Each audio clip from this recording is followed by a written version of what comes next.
Hello everyone, welcome back to Aryan Padhaku. This is Shailendra Pandey, your physics mentor. तो भाई साहब, हम लोग सॉल्व कर रहे थे सैंपल पेपर्स। 5 तक सैंपल पेपर्स हम लोग सॉल्व कर चुके थे और आज हम लोग सॉल्व करने वाले हैं सैंपल पेपर नंबर 6। 55 नए क्वेश्चंस आएंगे। सारे क्वेश्चंस की मैं प्रैक्टिस कराऊंगा, तो इस वीडियो को शुरू से लेकर आखिरी तक जरूर देखिएगा। आइए स्टार्ट करते हैं अपने सैंपल पेपर को।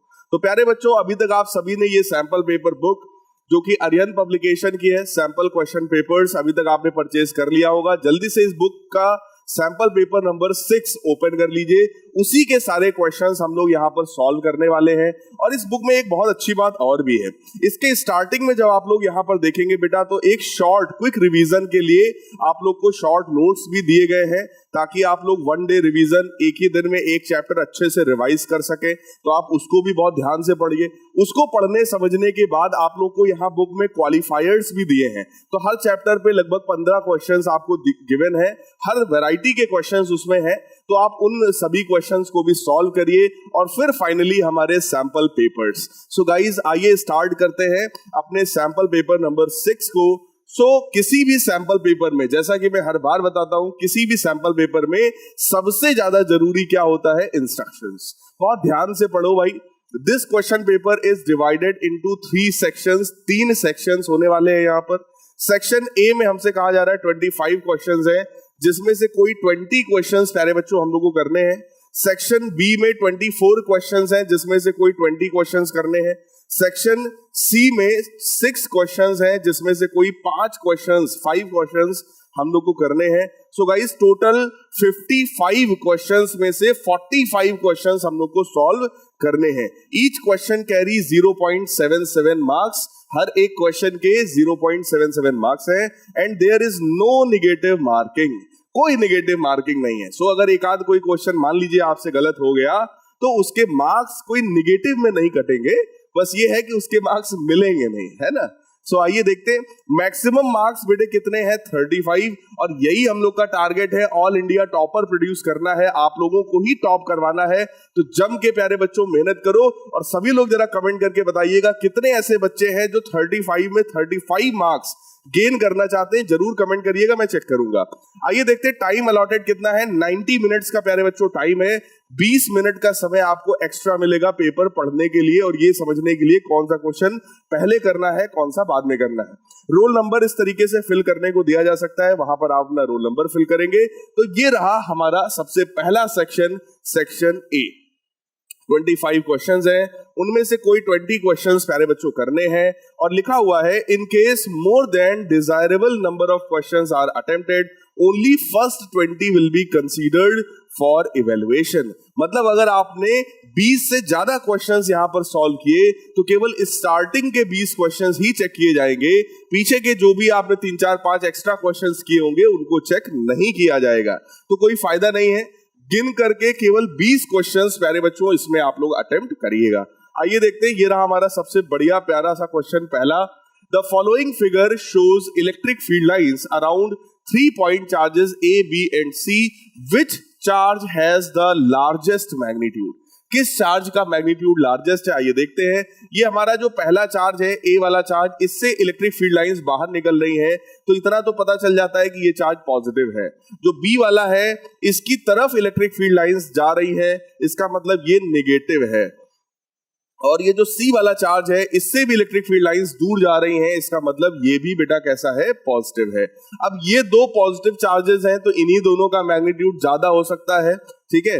और ज्यादा काउंट करते हैं, अगर मुझे स्पेसिफिक आंसर चाहिए तो number of electric field lines को काउंट करते हैं। 1 2 3 4 5 6 7 8 9 10 11। यहां से ए से 11 इलेक्ट्रिक फील्ड लाइंस जो हैं वो निकल रही हैं। और सी को काउंट करते हैं, 1 2 3 4 5 6 7 8 9 10 11 12। तो यहां से प्यारे बच्चों 12 इलेक्ट्रिक फील्ड लाइंस जो हैं वो निकल रही हैं। तो अब आप ही लोग बताओ कौन सा मैग्नीट्यूड, किस चार्ज का मैग्नीट्यूड ज्यादा होगा? तो ऑब्वियस है सी का मैग्नीट्यूड ज्यादा होगा। और ऐसा ऑप्शन हमारे पास कौन सा है? डी वाला है। इसलिए प्यारे बच्चों इस क्वेश्चन का करेक्ट आंसर कौन सा हुआ? D option. आइए गाइस नेक्स्ट क्वेश्चन की तरफ बढ़ते हैं।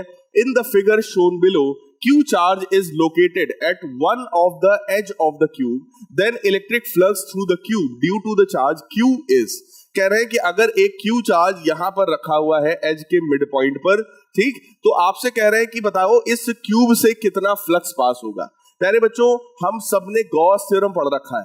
गॉस थ्योरम कहता है कि इलेक्ट्रिक फ्लक्स का फॉर्मूला होता है Q in upon epsilon naught. Clear? इसका मतलब गॉसियन सरफेस के अंदर कितना इलेक्ट्रिक चार्ज है डिवाइडेड बाय एप्सिलॉन नॉट, ये वैल्यू होती है बेटा इलेक्ट्रिक फ्लक्स की। अब यहां पर समझने वाली बात ये है कि अगर मुझे देखना है तो पहले इस चार्ज को एनक्लोज तो करो। चार्ज को एनक्लोज करने के लिए हम लोग को बिल्कुल ऐसा ही एक आइडेंटिकल क्यूब इधर की तरफ बनाना पड़ेगा। तो ये देखो, मैं एक आइडेंटिकल क्यूब बना रहा हूं, ठीक, एकदम सेम ऐसा ही एक क्यूब मैंने इधर की तरफ बना दिया। अब बेटा मैटर ये है कि अभी भी ये चार्ज एनक्लोज नहीं हुआ है। एनक्लोज तब किया जा सकता है जब इसके ऊपर भी हम लोग बिल्कुल ऐसा ही एक क्यूब और फॉर्म करें, और ऐसे ही लेफ्ट साइड में भी हम लोग एक क्यूब और फॉर्म करें। ठीक है, तो ये देखिए हम लोग यहाँ पर ऐसा एक क्यूब फॉर्म कर रहे हैं। मैं बनाने की कोशिश कर रहा हूं, होपफुली अच्छा बन जाए। है? देखो, एक थर्ड क्यूब और बना दिया, लेकिन अभी भी जब आप लोग ध्यान से देखोगे तो आप कहोगे सर इस तरफ से देखने पर अभी भी ओपन है। इसका मतलब बेटा एक क्यूब आपको उधर की तरफ भी बनाना पड़ेगा। क्लियर? तो एक क्यूब देखो मैं और बना रहा हूं लाइक दिस। तो देखो एक क्यूब और बन गया। अब आप लोग इमेजिन करो इस फिगर को, क्या ये वाला जो चार्ज है क्या अब ये टोटली एनक्लोज्ड है ना? तो आप कहोगे सर वाह सर कितनी बढ़िया कलाकारी करते हैं आप। हाँ? तो ये तो अब क्या हो गया है, अब ये इस पूरे क्यूब, बड़े वाले क्यूब के अंदर बेटा ये चार्ज हो गया है। तो अगर कोई आपसे पूछे कि भाई यही इलेक्ट्रिक फ्लक्स मुझे बताओ बड़े वाले क्यूब से है। हाँ, बड़े वाले क्यूब से अगर इलेक्ट्रिक फ्लक्स पूछा जाएगा तो आप कहेंगे sir that is Q by epsilon naught. Clear? लेकिन बेटे ऐसे कितने क्यूब्स हैं? 4। बड़े वाले एक क्यूब में, ये बड़े वाले एक क्यूब में ऐसे कितने क्यूब्स हैं? 4। हमसे क्वेश्चन में पूछा गया then electric flux through the cube, मतलब एक सिंगल क्यूब से, इस वाले क्यूब से जो क्वेश्चन में गिवन था उससे कितना फ्लक्स पास होगा। इसका मतलब अगर यही फ्लक्स हमको एक सिंगल क्यूब से निकालना है, मतलब एक छोटे वाले क्यूब से निकालना है, तब वही फ्लक्स हमारा कितना हो जाएगा? That will B Q by epsilon not. तो पूरे की वजह से ऐसे 4 है तो मैंने 4 से डिवाइड कर दिया। सो गाइस आंसर कौन सा हुआ? आंसर हो गया हमारा C option. So C is the correct answer. आइए आगे बढ़ते हैं। इस तरह के क्वेश्चंस बेटा बहुत इंपॉर्टेंट होते हैं, बहुत ध्यान से पढ़िएगा, अटेम्प्ट करिएगा, है ना? बहुत अच्छे अच्छे क्वेश्चंस इसमें आपको बुक्स में मिल जाएंगे। थर्ड क्वेश्चन हमारा है, कहा जा रहा है for a given surface the Gaussian surface is stated as integral E dot ds। ये बेटा वेक्टर फॉर्म है, E dot ds is equal to 0। From this which of the following observations can be concluded। कह रहे हैं कि electric field necessarily 0 होना चाहिए, तो ऐसा तो जरूरी नहीं है। Electric field perpendicular to the surface at every point, है ना, ये हो सकता है। The total flux through the surface is 0, ये एग्जैक्टली करेक्ट है, क्योंकि ये जो स्टेटमेंट बेटे लिखा हुआ है ये किस चीज का है? ये इलेक्ट्रिक फ्लक्स का है।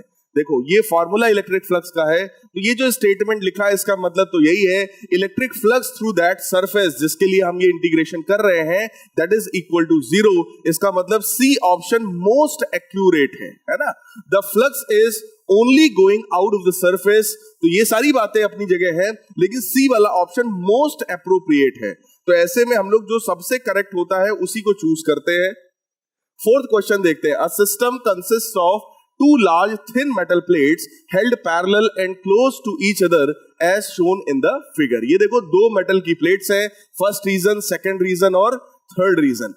ठीक, अब यहां पर हमें क्या करना है? इधर, इधर और इधर, इन तीनों रीजन्स में हम लोग को ये चेक करना है कि आखिर इलेक्ट्रिक फील्ड की वैल्यू क्या है। कह रहे हैं the electric field in the region second is given by 3 into 10 to the power minus 10। The value of surface density is, surface density की वैल्यू हमको चाहिए।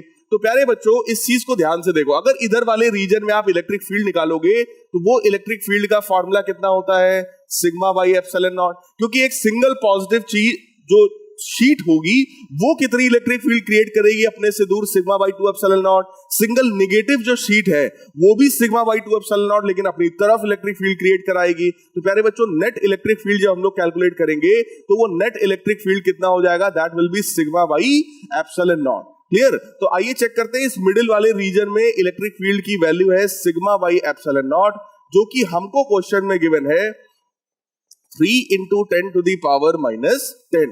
तो सिग्मा की वैल्यू कितनी आएगी, 3 into 10 to the power minus 10 multiplied by epsilon not. Epsilon not की value कितनी होती है, 8.85 into 10 to the power minus 12। Clear? तो इन दोनों को जब हम लोग मल्टीप्लाई करेंगे बेटा, तो इन दोनों को मल्टीप्लाई करने पर सिग्मा की वैल्यू आ जाएगी 26.55 into 10 to the power -22। आप लोग मल्टीप्लाई करिएगा भाई, 8.85 को आप 3 से मल्टीप्लाई करिएगा, 26.55 into 10 to the power -22 आएगा। क्लियर?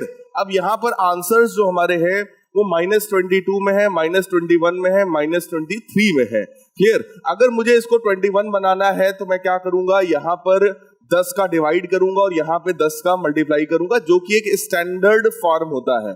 सो 2.655 10 का डिवाइड किया, यहां पर हम लोग क्या करेंगे, 10 का मल्टीप्लाई करेंगे तो ये 21 बन जाएगी। ये स्टैंडर्ड फॉर्म होता है बेटा। क्लियर? अब आओ चेक करते हैं आंसर कौन सा है। यहां पर 26.5 है, 10 की पावर -23 है, गलत है। 2.65 है, 10 की पावर -22 है, ये भी गलत है। 26.65 है इंटू 10 की पावर -22, तो 26.55 है। यहां पर 65 लिखा है, बहुत हल्का सा डिफरेंस है। यहां पे 5 अगर लिखा होता तो हम लोग करेक्ट कर देते। यहां पर लिखा है 2.65 इंटू 10 की पावर -21, तो ये देखो ये इसके साथ मैच कर रहा है, इसलिए प्यारे बच्चों करेक्ट आंसर कौन सा हुआ हमारा, D option is the correct answer. Next क्या है, फिफ्थ क्वेश्चन देखो। Two capacitors C1 and C2 are charged to 120 volt and 200 volt respectively। पहले को 120 वोल्ट चार्ज किया गया, दूसरे को 200 वोल्ट चार्ज किया गया। It is found that by connecting them together, potential on each one of them can be made zero। कह रहे हैं कि दोनों कैपेसिटर्स को हमने कनेक्ट किया और उनका जो ओवरऑल पोटेंशियल है वो दोनों का पोटेंशियल कितना हो गया, जीरो। प्यारे बच्चों इस चीज को जरा समझो, यहां पर कॉन्सेप्ट क्या होता है, चार्ज जो होगा Q is equal to CV होता है किसी भी कैपेसिटर के लिए। अगर पोटेंशियल दोनों का जीरो है, इसका मतलब दोनों का मिलाकर जो टोटल चार्ज होगा that should be equal to zero. भाई सोचो, अगर पोटेंशियल की वैल्यू जीरो है, इसका मतलब टोटल चार्ज दोनों का कितना होगा, जीरो होगा। और टोटल चार्ज अगर आप दोनों का निकालोगे तो that will be Q1 plus minus Q2, that should be equal to zero. Clear? Total charge जो है उनका सम डिफरेंस आपस में जीरो होना चाहिए। अब Q1 की अगर मैं बात करूं तो Q1 जो होगा वो C1 V1 के बराबर होगा। C1 ये है और V1 120 है, so this will become 120 C1 plus minus 200 C2 is equal to zero. इसको अगर हम लोग 40 से कैंसिल करेंगे तो बन जाएगा 3C1 plus minus 5C2 is equal to zero. तो आइए चेक करते हैं ऐसा कौन सा ऑप्शन है। ऐसा ऑप्शन सिर्फ एक ही है and that is our option number C. 3C1 plus minus 5C2 is equal to zero. ये ऐसा ऑप्शन है जिसमें सारी संभावनाएं जो है, सारी पॉसिबिलिटीज जो है वो गाइस कंसीडर कर ली जाती हैं। क्लियर? अब आओ आगे बढ़ते हैं। नेक्स्ट क्वेश्चन है हमारा क्वेश्चन नंबर 6। क्वेश्चन नंबर 6 में प्यारे बच्चों हमसे कहा जा रहा है the amount of energy released by a capacitor is 10 joule. Capacitor ने कितनी एनर्जी दिया, 10 joule. If charge is stored in it, charge की वैल्यू हमको गिवन है 0.1 coulomb, then potential difference across the capacitor will be. देखो बेटा potential difference की value पूछी गई है। अब यहां पर अगर एनर्जी गिवन है और चार्ज गिवन है तो एनर्जी का फॉर्मूला किसी भी कैपेसिटर के लिए जब आप देखोगे तो कितना होता है, 1/2 QV। आप कहोगे नहीं सर हाफ CV स्क्वायर होता है, लेकिन बेटा कैपेसिटेंस कहां गिवन है हमको, है ना। तो वो भी फार्मूला आपका सही है, लेकिन हाफ CV स्क्वायर यहां पर यूज करने का कोई खास फायदा आपको नहीं मिलेगा, इसलिए हम लोग half Q into V use करेंगे। एनर्जी कितनी है 10 जूल, 1/2, चार्ज कितना है 0.1, पोटेंशियल है हमारा V, ये इधर जाएगा 20 और 0.1 नीचे जाएगा तो बनेगा 200। सो 200 जो है वो वैल्यू है पोटेंशियल की 200 वोल्ट। ऐसा कौन सा ऑप्शन है 200 volt? Yes, that is option number D. तो प्यारे बच्चों ये क्वेश्चन का करेक्ट आंसर हो गया डी। नेक्स्ट है question number 7। A hollow metal sphere of radius 5 centimetre is charged such that potential on its surface becomes 90 volt. कह रहे हैं कि एक हॉलो मेटल सरफेस है, स्फीयर है, हॉलो है अंदर से, इसका जो रेडियस है प्यारे बच्चों, वो रेडियस हमको पता है, रेडियस की वैल्यू है 5 centimetre, such that potential on its surface, potential की जो वैल्यू है इसकी सरफेस पे वो कितना है guys? That is 90 volt. The potential at the centre of the sphere is, देखो बेटा अगर कोई हॉलो कंडक्टर है तो इसके अंदर इलेक्ट्रिक फील्ड होती है 0, इसके अंदर का जो पोटेंशियल होता है वो होता है कांस्टेंट, और अंदर का पोटेंशियल वही होता है जो सरफेस का होता है। इसका मतलब अगर सरफेस पर पोटेंशियल है 90 वोल्ट का तो इसके अंदर भी बेटे पोटेंशियल कितना होगा? 90 वोल्ट। अब आओ चेक करें ऐसा कौन सा ऑप्शन है, ग्रेटर देन 90 नहीं, स्मॉलर देन 90 नहीं, same as 90, yes. So that is the correct answer C option, क्योंकि अंदर और बाहर, सरफेस पर और अंदर दोनों ही जगह पर पोटेंशियल की वैल्यू सेम होती है। फार्मूला होता है 1/4 pi epsilon not Q by R। R क्या होता है? रेडियस। चाहे अंदर निकालो इस रीजन में, यहां भी, और चाहे सरफेस पर निकालो जो कि इक्विपोटेंशियल सरफेस होता है वहां भी। आइए नेक्स्ट क्वेश्चन देखते हैं, question number 8। Out of 2 copper spheres of same size, कह रहे हैं 2 कॉपर के स्फीयर्स हैं, सेम साइज के हैं, मतलब रेडियस सेम होगा। X इज हॉलो, तो ये मान लेते हैं ये X है, ये कैसा है? हॉलो है। और दूसरा है वाइल Y इज सॉलिड, तो ये Y है, ये कैसा है? सॉलिड है। If they are charge to the same potential, दोनों का भाई साहब पोटेंशियल भी क्या है? सेम है। Then which of the following statement is correct about charges on them. कह रहे हैं चार्जेस के बारे में हम क्या कह सकते हैं? देखो भाई, अगर इन दोनों का शेप और साइज सेम है, इसका मतलब क्या है? दोनों का रेडियस सेम है, और अगर रेडियस सेम है तो दोनों का कैपेसिटेंस भी सेम होगा, क्योंकि किसी भी स्फेरिकल कंडक्टर के लिए प्यारे बच्चों कैपेसिटेंस की वैल्यू कितनी होती है? 4 पाई एप्सिलॉन नॉट R। क्लियर? इसका मतलब क्या हुआ? कैपेसिटेंस जो है वो दोनों का सेम हो गया। अब बेटा चार्ज के बारे में पूछ रहे हैं, चार्ज का फॉर्मूला अभी मैंने बताया था, कैपेसिटर के लिए या कंडक्टर के लिए कितना होता है? Q बराबर CV। अब सोचो दोनों का कैपेसिटेंस सेम है, दोनों का वोल्टेज भी सेम है, तो दोनों में जो चार्ज होगा that should be also same. और देखते हैं ऐसा कौन सा ऑप्शन है। Charge on both the sphere 0 गलत है, charge on both the sphere is equal, यही सही है, तो बी वाला ऑप्शन सही हो गया। Sphere Y have more charge, कह रहे हैं इस पे ज्यादा चार्ज है, गलत है। Sphere X have more charge, कह रहे हैं इस पे ज्यादा है, ये भी गलत है। भाई दोनों का कैपेसिटेंस सेम है, दोनों का वोल्टेज सेम है, तो दोनों पर चार्ज भी सेम होगा, क्योंकि Q बराबर CV होता है ना। कितने आसान आसान देखो क्वेश्चंस है। कह रहे हैं a cell of EMF E is connected in series, तो ये एक सेल है, इसका अपना इंटरनल रेजिस्टेंस है, इसका EMF E है, और ये इसका इंटरनल रेजिस्टेंस हो गया। Is connected with an external resistance R, इसको हम लोगों ने किसी एक एक्सटर्नल रेजिस्टेंस R से कनेक्ट कर दिया। अच्छा भाई, if potential difference across the cell is V0, कह रहे हैं इस सेल के अक्रॉस जो पोटेंशियल डिफरेंस है वो पोटेंशियल डिफरेंस अगर V0 के बराबर है। अच्छा भाई, V0 के बराबर हो गया। The value of the internal resistances, कह रहे हैं इंटरनल रेजिस्टेंस की वैल्यू क्या होगा? ये तो एक बहुत आसान सा डेरिवेशन है, आप लोगों ने होपफुली पढ़ा होगा।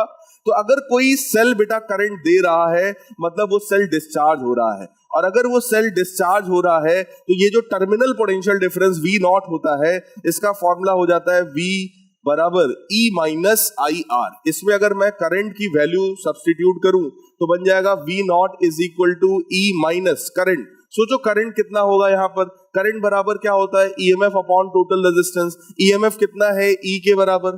टोटल रेजिस्टेंस अगर आप देखोगे, आई करंट देखो, कैपिटल R और स्मॉल r दोनों में सेम जा रहा है, मतलब दोनों सीरीज में है, सो that will become capital R plus small r into small r, ये वाला स्मॉल r। क्लियर? तो इसी को जब हम लोग थोड़ा सा और सिंप्लीफाई करेंगे, this will become V0 capital R plus small r is equal to E times capital R plus small r minus E times small R. ये बेटा मैंने एलसीएम लिया था, आप लोग चेक करो, ई आर से ई आर वाला टर्म हो गया कैंसिल, ये हमारा बन गया V naught capital R plus V naught small R is equal to E capital R. Clear? हमको तो स्मॉल आर की वैल्यू निकालनी है, तो मैंने लिखा V naught small R is equal to E capital R minus V naught capital R. ये वाला टर्म मैं इधर ले गया। ठीक, यहां से हम लोग क्या करेंगे, E minus V naught times capital R V naught small r. तो आप लोग खुद ही चेक करो, स्मॉल आर की अगर मैं वैल्यू निकालूंगा तो ये वी नॉट नीचे जाएगा, so this will become E minus V naught divided by V naught whole multiplied by capital R. अब आइए चेक करते हैं ऐसा कौन सा ऑप्शन है भाई, E minus V naught, E minus V naught तो सिर्फ यहां पर है, E minus V naught upon V naught ये नहीं है, यही वाला करेक्ट है। सो गाइस करेक्ट ऑप्शन कौन सा हुआ हमारा, बी ऑप्शन। वैसे ये फॉर्मूला आपको सीधे सीधे याद होना चाहिए था। ये कॉन्सेप्ट हम लोग पोटेंशियोमीटर में भी यूज करते हैं भाई। पोटेंशियोमीटर का काम क्या होता है, किसी भी अननोन सेल का ईएमएफ और इंटरनल रेजिस्टेंस निकालना, वहां पर हम लोग इसी कॉन्सेप्ट का तो यूज करते हैं। ठीक, आइए आगे बढ़ते हैं। 10th क्वेश्चन है, with the increase in temperature variation of the resistivity of a semiconductor is. देखो बेटा, किसी भी सेमीकंडक्टर के लिए जो अल्फा होता है उसकी वैल्यू नेगेटिव होती है। अल्फा समझते हो ना, टेम्परेचर कोफिशिएंट ऑफ रेजिस्टिविटी या temperature coefficient of resistance. Alpha जो होता है नेगेटिव होता है। इसका मतलब अगर आप टेम्परेचर की वैल्यू को बढ़ाएंगे तो ये जो रेजिस्टिविटी होगा ये हमारा डिक्रीज होगा। क्लियर? और ऐसा ऑप्शन सिर्फ और सिर्फ बी में हमको दिखाई पड़ रहा है। देखो टेम्परेचर बढ़ रहा है, रेजिस्टिविटी घट रही है। आप कहोगे सर यहां पर टेम्परेचर बढ़ रहा है, रेजिस्टिविटी बढ़ रही है, तो ये तो नहीं हो सकता। यहां भी वही है, टेम्परेचर बढ़ने पर रेजिस्टिविटी बढ़ रही है, नहीं हो सकता। यहां क्या है, टेम्परेचर बढ़ने पर रेजिस्टिविटी घट रही है, लेकिन बेटा ये लीनियरली घट रही है, लेकिन इसका ग्राफ लीनियर नहीं होता है। सो यहां पर सेमीकंडक्टर जो होगा हमारा वो इस कैटेगरी में आएगा जिसमें बी वाला ऑप्शन हमारा करेक्ट होगा। टेम्परेचर बढ़ाने पर रेजिस्टिविटी घटेगी बट कंडक्टिविटी जो होगी वो बढ़ेगी। तो अगर मैं कंडक्टिविटी को सिग्मा से डिनोट करूं तो that will continuously increase. Clear है गाइस?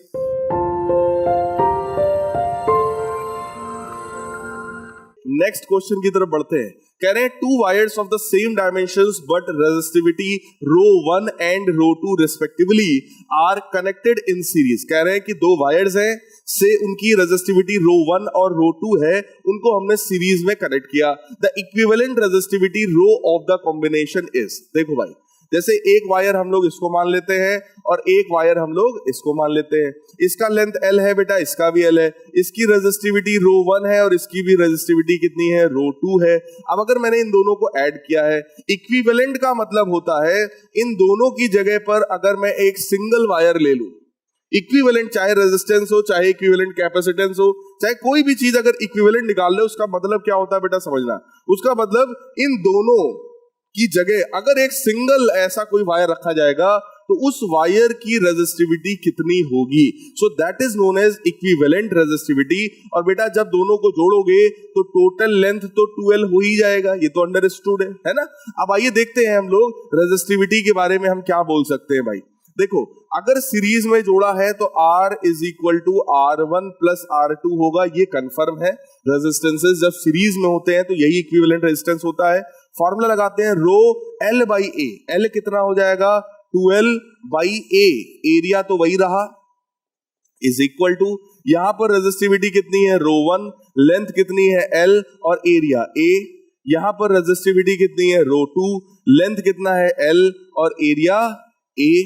क्लियर? तो आप लोग यहां पे ध्यान से देख सकते हो, अगर आप देखोगे तो L बाई A पूरे में से कॉमन लेके हम लोग कैंसिल कर सकते हैं, तो बनेगा 2 row is equal to row 1 plus row 2।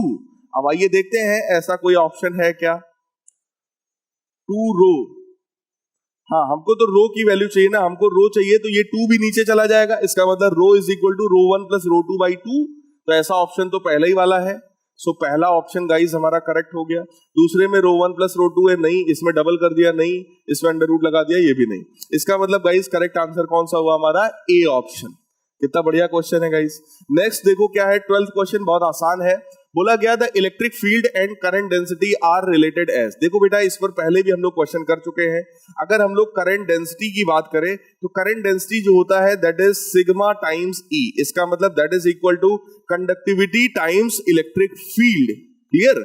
तो आप सीधे सीधे कह सकते हैं कि अगर ये कंडक्टिविटी हमारी कांस्टेंट है तो J की value proportional to electric field होगा। सो करेक्ट ऑप्शन कौन सा हुआ हमारा? Again A option is the correct answer. Next है बेटा, in a Wheatstone bridge 3 resistors P, Q and R are connected in 3 arms in order. अच्छा आइए diagram बनाते हैं भाई। ये हम लोग व्हीट स्टोन ब्रिज बना रहे हैं, ठीक। इसके बीच वाले साइड में क्या होता है? गैल्वेनोमीटर। और इधर वाले इस डायगोनल पे हम लोग क्या कनेक्ट करते हैं? एक सेल कनेक्ट करते हैं। ये हमने स्विच लगाया और ये रहा। अब आइए देखते हैं क्वेश्चन में क्या कहा जा रहा है। कह रहे हैं कि 3 resistors P, Q and R are connected in 3 arms in order. 4th arm is formed by 2 resistors S1 and S2 which are combined in parallel। अच्छा देखो बेटा, कह रहे हैं कि ये जो है हमारा वो P है, ये जो है हमारा वो Q है। ऑर्डर का मतलब यही होता है भाई, हम लोग यही तो मानते हैं P Q R S या फिर P Q R S, ऐसे ही तो मानते हैं। तो आप अपने हिसाब से जैसा मानते हो, तो मैं इस तरीके से मानता हूं ये पहला वाला है, ये दूसरा है, ये तीसरा है, ये चौथा है। तभी तो जब बैलेंस्ड कंडीशन होती है तो हम लोग इक्वेशन क्या लिखते हैं? R1 upon R2 is equal to R3 upon R4। Clear? तो 3 तो PQR हमने ऐसे बैलेंस कर दिए। कह रहे 4th arm is formed by 2 resistors S1 and S2 which are connected in parallel. ये जो चौथा वाला आर्म है, ये चौथा वाला आर्म कैसे बनेगा? जब हम 2 रेजिस्टर्स, पहला है S1 और दूसरा रजिस्टर है S2, वो दोनों को आपस में हम पैरेलल में जोड़ेंगे तब बनेगा। ठीक है यार, कोई फर्क नहीं पड़ता। अगर हम S1 S2 को बेटा पैरेलल में जोड़ेंगे तो पहले तो मैं S की वैल्यू निकाल रहा हूं। देखो भाई, पैरेलल का मतलब बेटा क्या होता है? 1/S is equal to 1/S1 plus 1/S2। उसको अगर हम लोग सिंप्लीफाई करेंगे तो that will become S1 S2 upon S1 plus S2। यही तो बनेगा, ठीक है ना, पैरेलल में। अब अगर ये बैलेंस्ड है तो P बाई Q की जो वैल्यू होगी वो R बाई S के बराबर होगी। P बाई Q जो है R बाई S के बराबर होना चाहिए। और S खुद किसके बराबर है? That is equal to S1 S2 divided by S1 plus S2। तो होगा ये S1 प्लस S2 चला जाएगा ऊपर, सो S1 प्लस S2 पहुंच गया ऊपर, multiplied by R divided by S1 S2। अब आइए देखते हैं ऐसा कौन सा ऑप्शन है जिसमें कह रहे हैं the condition for bridge to be balanced is P by Q is equal to. तो P बाई Q की वैल्यू तो इसके बराबर है। ऐसा ऑप्शन कौन सा है हमारा? S1 plus S2 R upon S1 S2। तो ऐसा ऑप्शन तो हमें पहला ही वाला दिख गया। सेकंड में S1 S2, तो ये इसका रेसिप्रोकल है, गलत हो गया। R S1 S2 ये भी गलत हो गया। S1 प्लस S2 R नीचे है, ये भी गलत हो गया। सो गाइस करेक्ट ऑप्शन कौन सा है हमारा? A option. एक अच्छा क्वेश्चन है। नेक्स्ट क्वेश्चन देखिए, क्वेश्चन नंबर 14। कहा जा रहा है a voltmeter is constructed by using a galvanometer of resistance 12 ohm. इसका मतलब ये जो गैल्वेनोमीटर यहां पर बना है इसका रेजिस्टेंस प्यारे बच्चों कितना है? 12 ओम है। And produces maximum deflection for current of 2 milli ampere. मतलब यहां पर जाने वाला जो IG है, मतलब जो करंट है, उसकी वैल्यू कितनी है? 2 मिली एम्पियर है। हमसे कह रहे हैं if resistance in series is 988 ohm then potential which the volt meter can measure in the following circuit. देखो बेटा, वोल्ट मीटर जो होता है, वोल्ट मीटर हमेशा सर्किट के साथ पैरेलल में लगता है। क्लियर? उसमें जाने वाला करंट जो होता है वो IG के इक्वल होता है, मतलब गैल्वेनोमीटर करंट के बराबर होता है। वोल्ट मीटर बनाने के लिए हम क्या करते हैं? गैल्वेनोमीटर के साथ एक हैवी रेजिस्टेंस, एक हाई रेजिस्टेंस सीरीज में कनेक्ट करते हैं। तो चेक करो, ये एक हाई रेजिस्टेंस है जो कि 12 ओम के साथ सीरीज में कनेक्टेड है। हमसे कह रहा है कि वोल्ट मीटर कितना मेजर करेगा? तो बहुत सिंपल है, वोल्ट मीटर का जो रीडिंग है according to Ohm's law V is equal to IR होता है। तो V की वैल्यू किसके बराबर होगी? IG times total resistance. Total resistance में बेटा ये और ये दोनों सीरीज में है, तो ये दोनों ऐड हो जाएंगे। 12 प्लस 988, 12 प्लस 988। तो आप देख लो, मुझे लगता है ये तो सिंपल हो जाएगा। IG की वैल्यू कितनी है? 2 मिली एम्पियर। 2 मिली एम्पियर का मतलब 2 इंटू 10 की पावर -3, और ये जो लिखा हुआ है दोनों को जब ऐड करोगे तो ये 1000 बनेगा, यानी कि 10 की पावर 3। इसका मतलब कितना मेजर करेगा ये? 2 वोल्ट के इक्वल। ऐसा ऑप्शन कौन सा है 2 वोल्ट जैसा? That is B option. So B is the correct answer. कितना आसान है। नेक्स्ट, अगला क्वेश्चन है, the magnetic force F acting on a charged particle moving with some velocity V in magnetic field B can be expressed in vector form as. कह रहे हैं कि जब किसी चार्ज पार्टिकल को हम लोग मैग्नेटिक फील्ड में भेजते हैं तो वो उस पर जो फोर्स लगता है वो फोर्स वेक्टर फॉर्म में कैसे लिखोगे? तो बहुत आसान है, ठीक है। फोर्स को वेक्टर फॉर्म में लिखना है तो वो फॉर्म कुछ ऐसा होता है, F vector is equal to Q times V vector cross B vector. ऐसा कौन सा ऑप्शन है? ऐसा ऑप्शन तो मुझे केवल D वाला दिखाई पड़ रहा है, Q times V cross B। So D is the correct answer. Force का डायरेक्शन निकालने के लिए कौन सा रूल यूज करते हो भाई साहब? Fleming's left hand rule. अब आइए आगे देखते हैं। In a moving coil galvanometer the deflection on scale is given by a pointer attached to the spring is। देखो बेटा, जब भी हम लोग किसी गैल्वेनोमीटर को यानी कि उसके कॉइल को मैग्नेटिक फील्ड में रखते हैं तो वहां पर एक उसके ऊपर क्या लगता है? टॉर्क लगता है, ठीक है। उस टॉर्क का फॉर्मूला क्या होता है? NBA, ठीक है। इस तरीके का टॉर्क उसके ऊपर वहां पर एक्ट कर रहा होता है, और ये जो टॉर्क होता है हमारा, that torque is balanced bye counter torque, है ना। तो होगा क्या कि एक इसके जस्ट अपोजिट डायरेक्शन में हम लोग टॉर्क क्रिएट करेंगे, और उस टॉर्क का हमारा जो फार्मूला होता है, एक मिनट, उस टॉर्क का जो हमारा जो फार्मूला होता है वो क्या होगा? आइए देखते हैं। यहां पर क्या है? NIAB, ये टॉर्क लग रहा होता है उसके ऊपर, ठीक, और that is balanced by another torque जिसको हम लोग लिखते हैं K थीटा। तो अगर यहां पर यही पूछा जाए कि भाई डिफ्लेक्शन फाई कितना हुआ, तो वो थीटा का फॉर्मूला हो जाता है NIAB अपॉन K। आइए चेक करते हैं ऐसा कौन सा ऑप्शन हमारे पास है जिसमें ऐसा कुछ लिखा हो, NIAB। तो NIAB upon K, yes correct option guys कौन सा हुआ हमारा? C।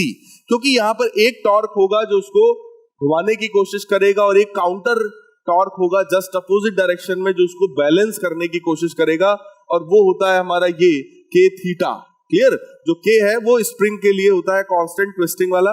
क्लियर? सो आइए आगे बढ़ते हैं हम लोग नेक्स्ट क्वेश्चन में। अगला क्वेश्चन हमारा है, two identical particles traversing in circular path in a uniform field with radius in the ratio 3:2, यानी रेडियस का रेशियो हमारा है 3:2, then ratio of their velocities is. देखो भाई होगा क्या, रेडियस का जो फॉर्मूला होता है R is equal to mv upon QB। इसका मतलब radius is directly proportional to velocity. ऐसा तब हम कह सकते हैं जब मास, चार्ज और फील्ड जो है वो कांस्टेंट हो।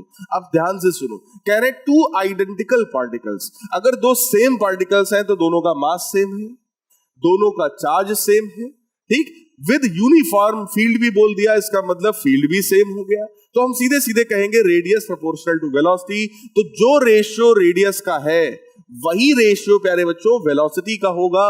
इसका मतलब आंसर 3:2 ही होना चाहिए, जो कि हमारा सेकंड ऑप्शन है।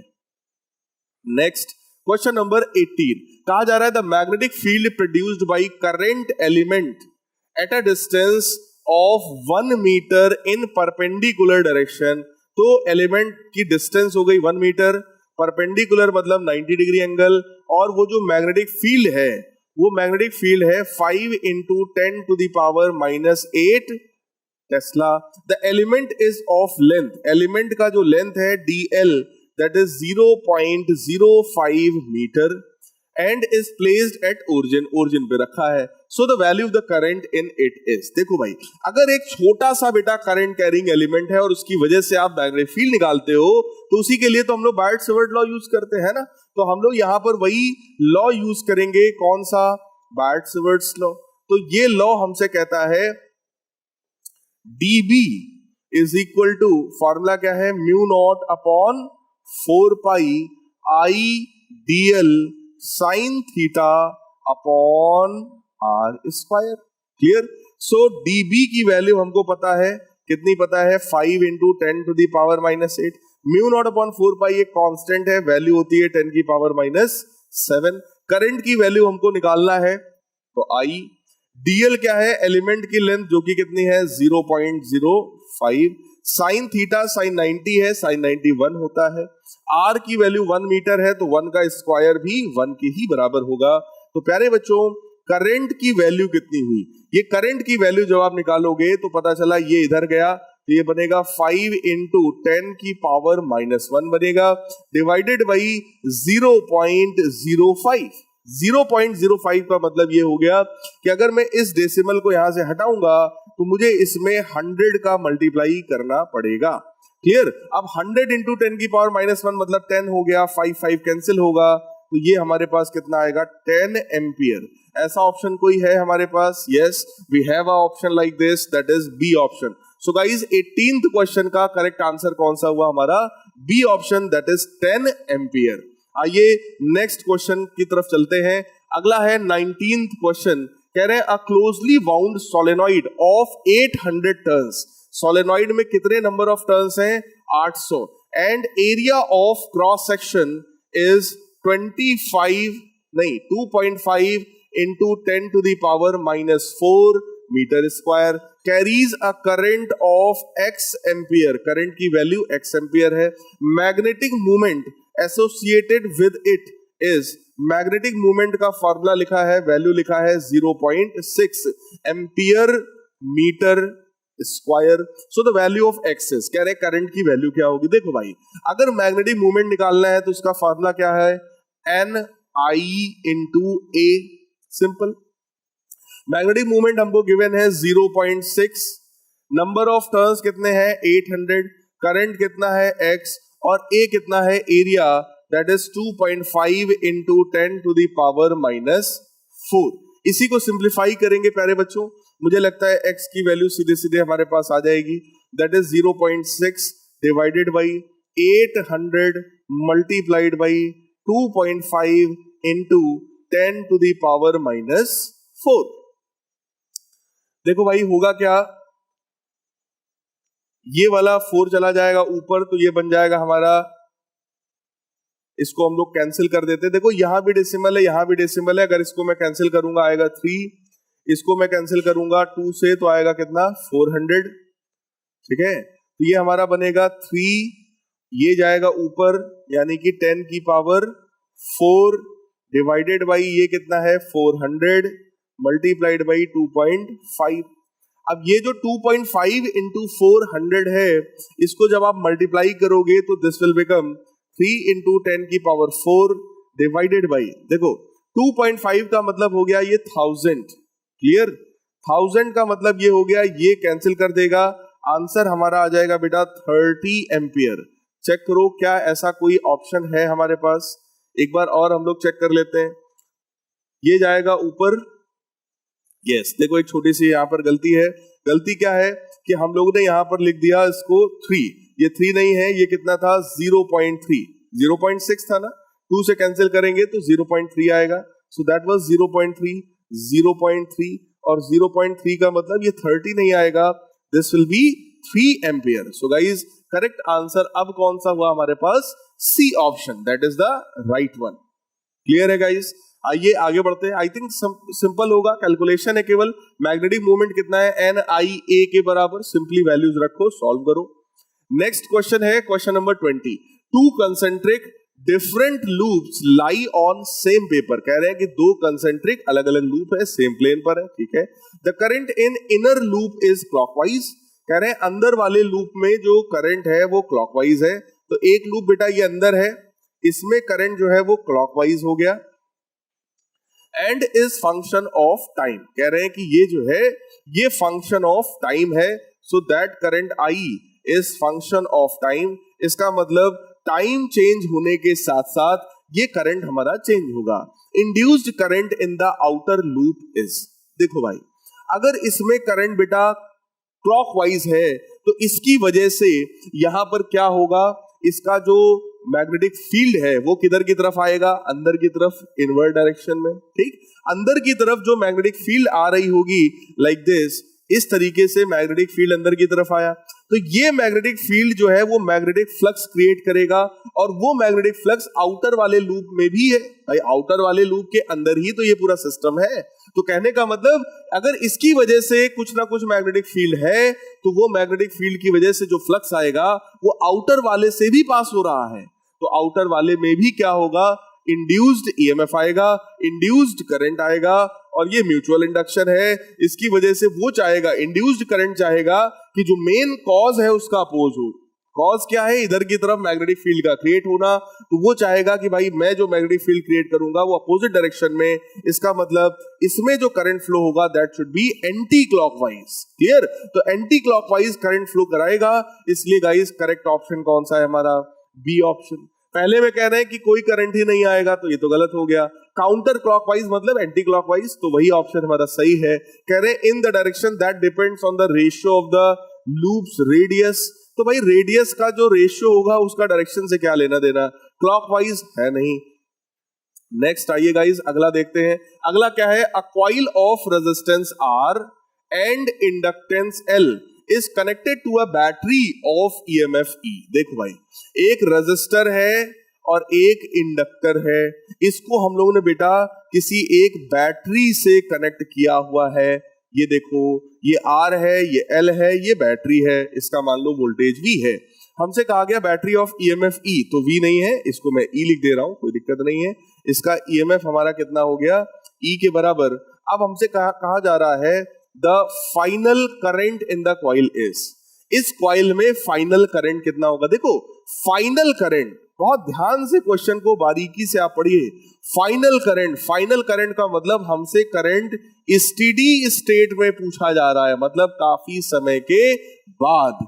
तो फाइनल यानी कि अगर काफी समय के बाद आप यहां पे करंट निकालना चाहते हो, तो होगा ये कि ये जो इंडक्टर है, इंडक्टर बिल्कुल एकदम ऐसा शॉर्ट हो जाएगा, वो कोई इफेक्ट जो है शो नहीं करेगा, क्योंकि बेटा इंडक्टर की प्रॉपर्टी है इनिशियली कोई भी इंडक्टर कॉइल इनफाइनाइट रेजिस्टेंस या रिएक्टेंस ऑफर करता है, बट फाइनल कंडीशन में जब आप देखोगे तो ये कोई भी रिएक्टेंस ऑफर नहीं करेगा, जीरो। इसका मतलब ये एक सिंपल कंडक्टिंग वायर की तरह बिहेव करेगा। अब आप लोग मुझे बता दो करंट कितना है, तो करंट I की वैल्यू सिंपल हो जाएगी, दैट विल बी E/R। ऐसा ऑप्शन कौन सा है, ए ऑप्शन। इसलिए प्यारे बच्चों करेक्ट आंसर कौन सा हुआ हमारा, ए वाला। ठीक है, आइए नेक्स्ट क्वेश्चन देखते हैं, क्वेश्चन नंबर 22। क्वेश्चन नंबर 22 में हमसे कह रहे हैं for a step up transformer which of the following statement is true. देखो भाई, स्टेप अप ट्रांसफार्मर का मतलब अगर ये एक प्राइमरी कॉइल है और ये सेकेंडरी कॉइल है, स्टेप अप करने का मतलब होता है सेकेंडरी वाले में नंबर ऑफ टर्न्स आप बढ़ा दीजिए, तो ये नंबर ऑफ टर्न्स हुए प्राइमरी के और ये नंबर ऑफ टर्न्स हुए सेकेंडरी के, इस तरीके का कुछ होता है। इस पर आउटपुट लेते हैं और इस पर इनपुट देते हैं। The number of turns in secondary coil is greater than number of turns in the primary coil. कह रहे हैं आपसे number of turns in the secondary coil is greater than number of turns in the primary coil, तो ये तो point सही लग रहा है। कह रहे हैं number of turns in primary is greater than number of turns in the secondary, गलत है। Number of turns in the secondary is equal to number of turns in the primary, गलत है। Number of turns in the primary is 2 times number of turns in the secondary, गलत है। So guys correct option कौन सा हुआ हमारा, A option. सो ए यहां पर राइट हो गया, एकदम बेसिक फंडामेंटल प्रॉपर्टी पर बेस्ड क्वेश्चन था। नेक्स्ट क्या है, क्वेश्चन नंबर 23। हमसे कह रहे हैं the angular frequency of the free oscillation of LC circuit is 1.1 into 10⁻³ radian पर सेकेंड, तो ये इसका ओमेगा हो गया। कह रहे हैं इफ 27 मिली हेनरी इंडक्टर, यानी कि 27 milli henry 10⁻³ inductor is connected with a charged capacitor, then its capacitance is, बहुत सिंपल है, ओमेगा का फार्मूला होता है 1/√LC। तो बेटा LC जो होगा दैट इज 1/ω²। क्लियर?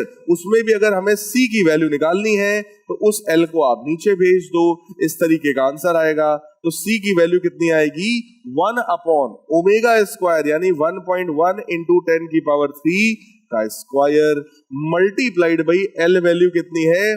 27 इंटू 10 की पावर -3। ये आएगा ऐसा कुछ, ठीक? तो ये कितना होगा हमारे पास? ध्यान से देखो, 1 अपॉन ये बेटा 10 की पावर 3 होगा, इंटू 10 की पावर 3 होगा, तो एक 10 की पावर 3 से एक 10 की पावर 3 कैंसिल हो जाएगा, ठीक है? तो 10 की पावर -3 ऊपर पहुंचेगा। 1.1 का स्क्वायर जब करोगे तो 1.1 इंटू 1.1 है ना, कितना बन जाएगा भाई?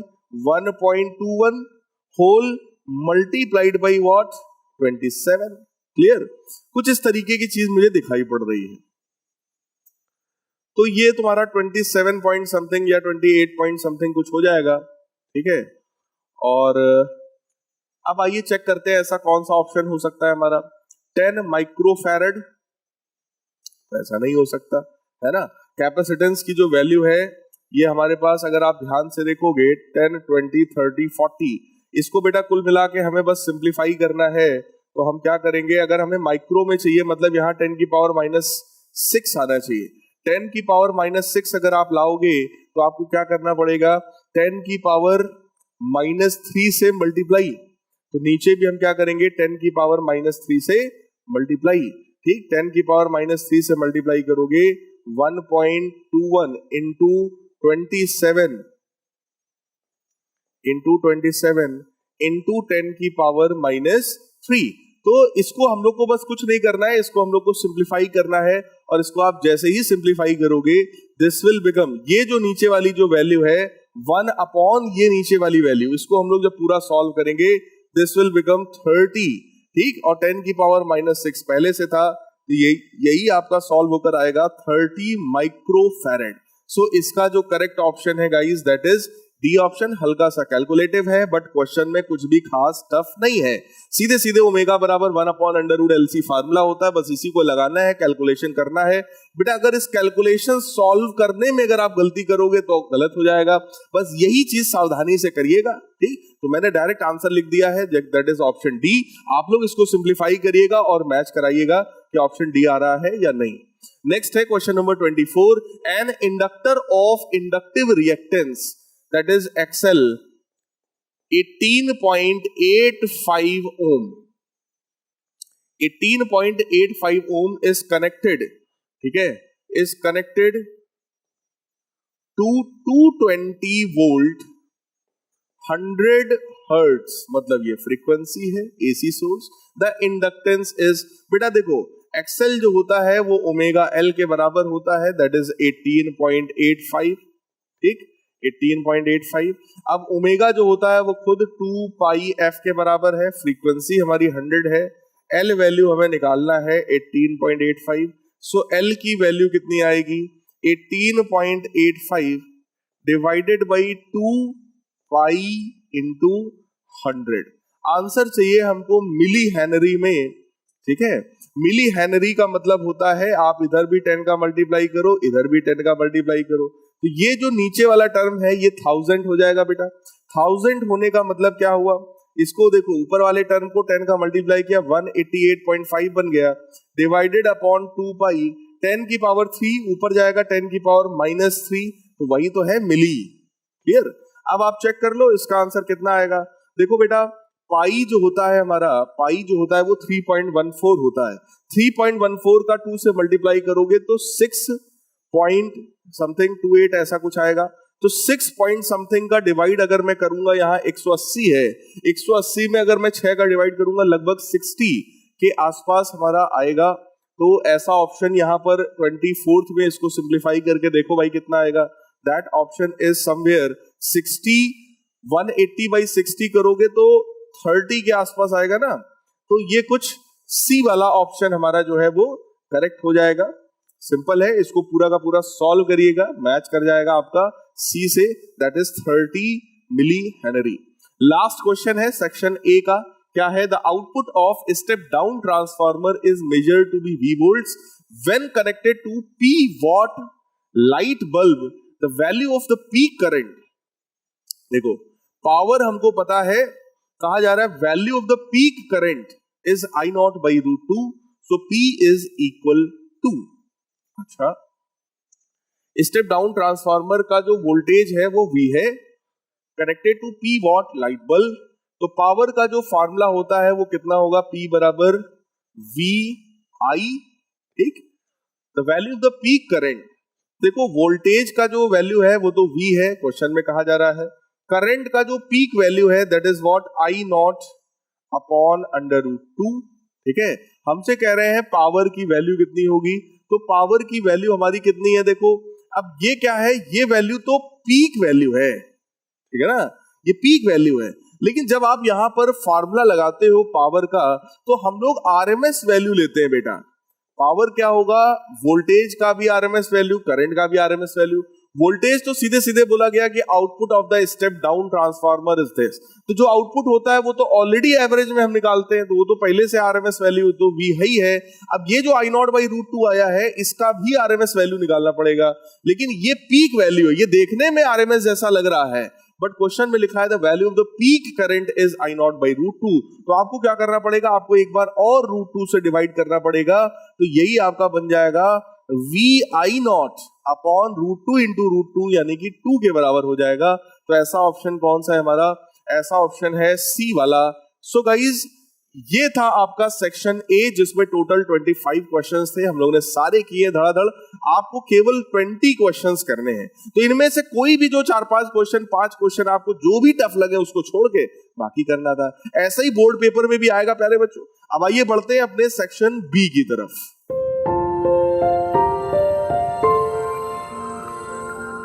तो ये हमारा सेक्शन बी। सेक्शन बी में हम लोग के पास, जैसा कि मैंने पहले बताया था, 24 क्वेश्चंस हैं, जिसमें से कोई 20 क्वेश्चंस करने हैं।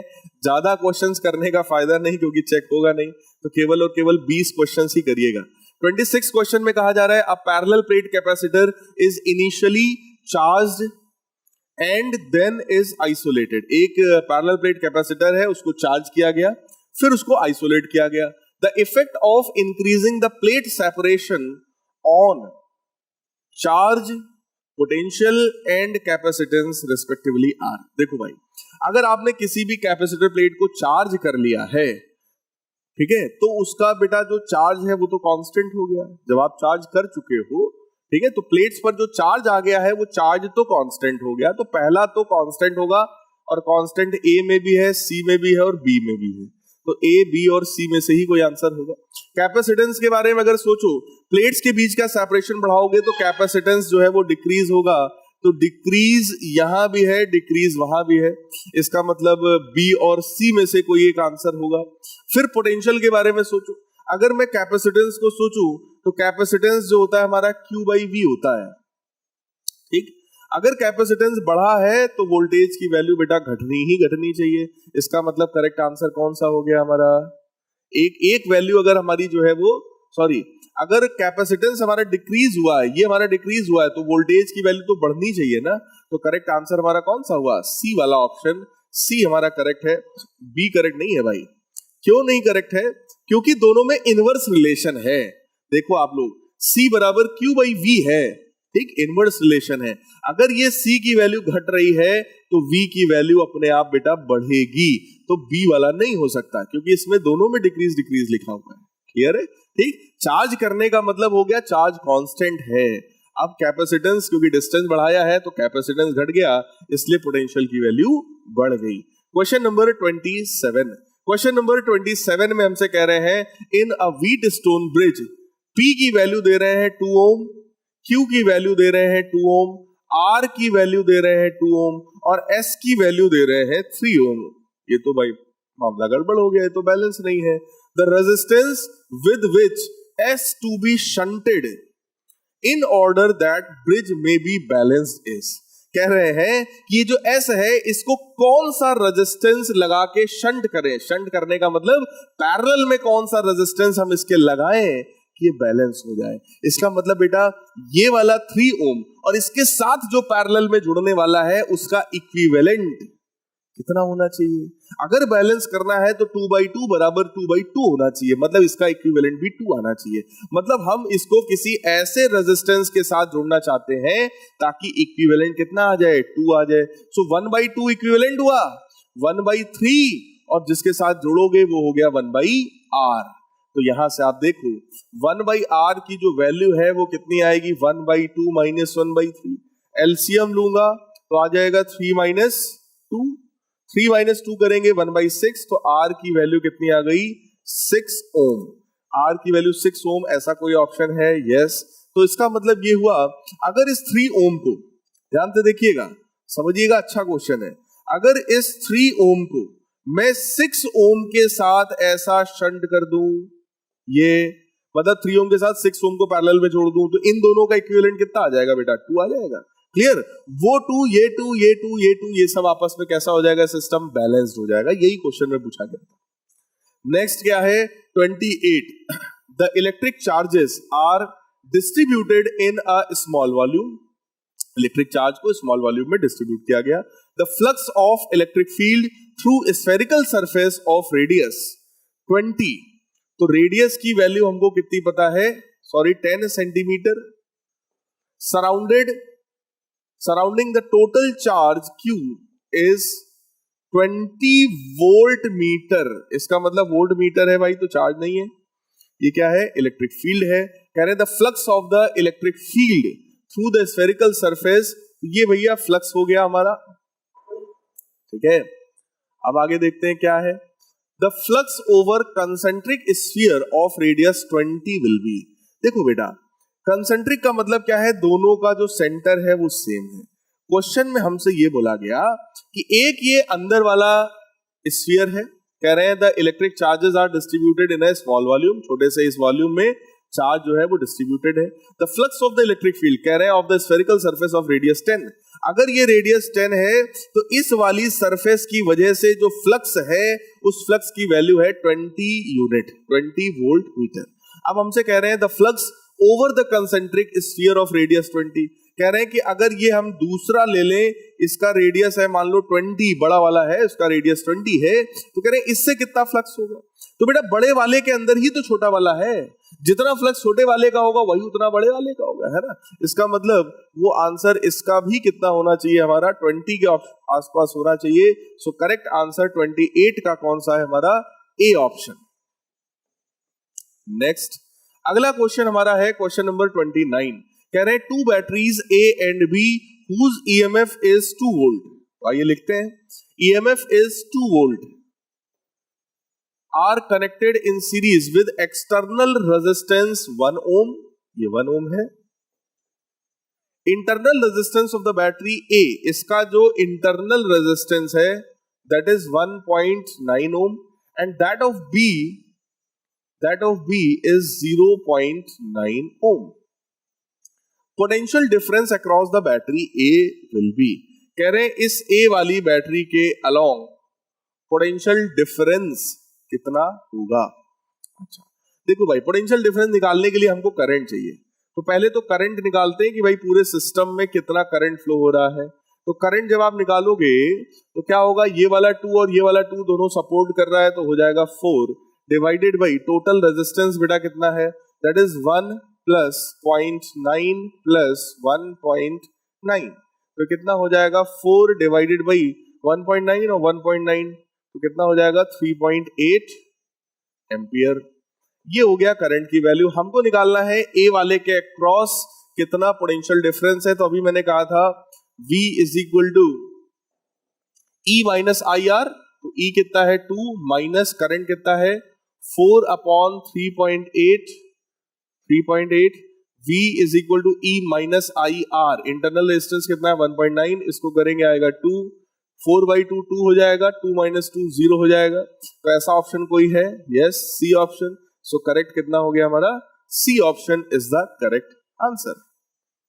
नेक्स्ट क्वेश्चन अगला है हमारा a parallel plate condenser with dielectric of dielectric constant K between the plates has capacity C।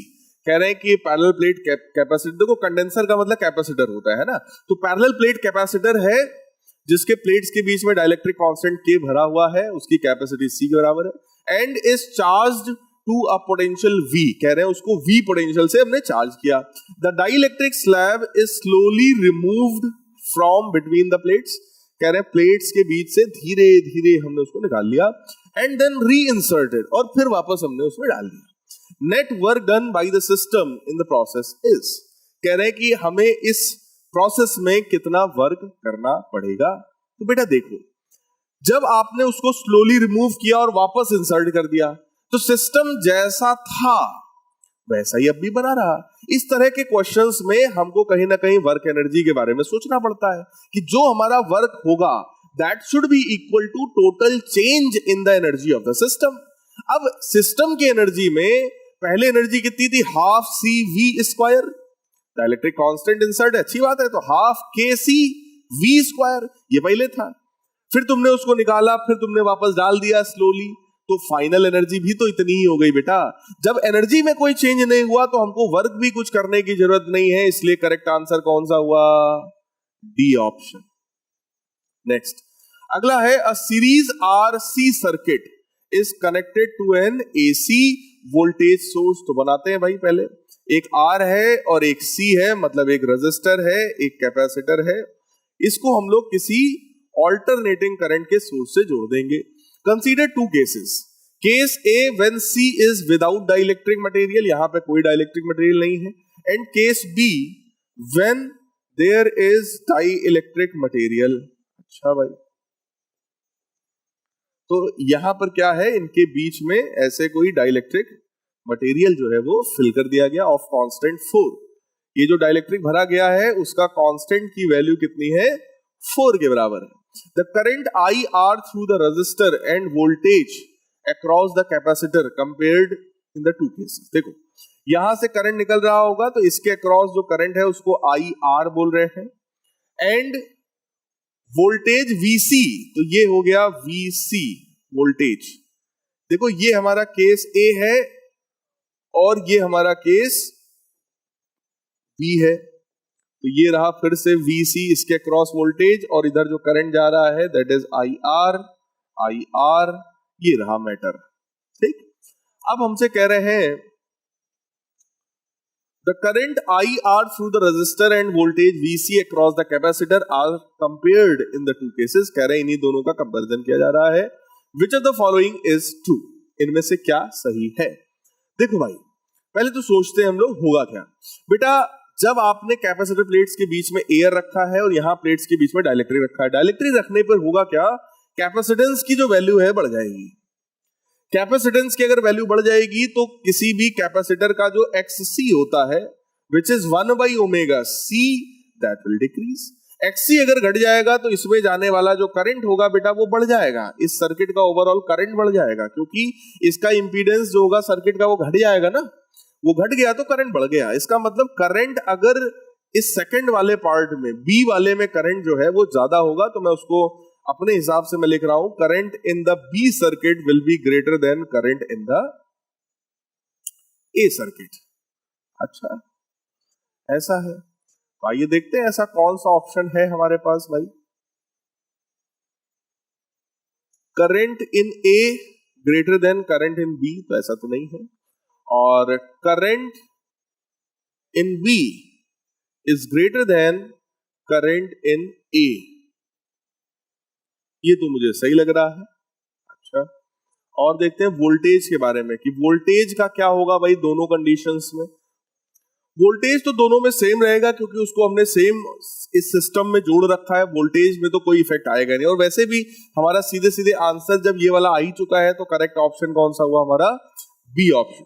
Guys next question पे बढ़ते हैं। अगला क्वेश्चन हमारा है an additional charge of -6 microcoulomb is given to 2 point charges +3 microcoulomb and +4 microcoulomb which repel each other initially with the same force F।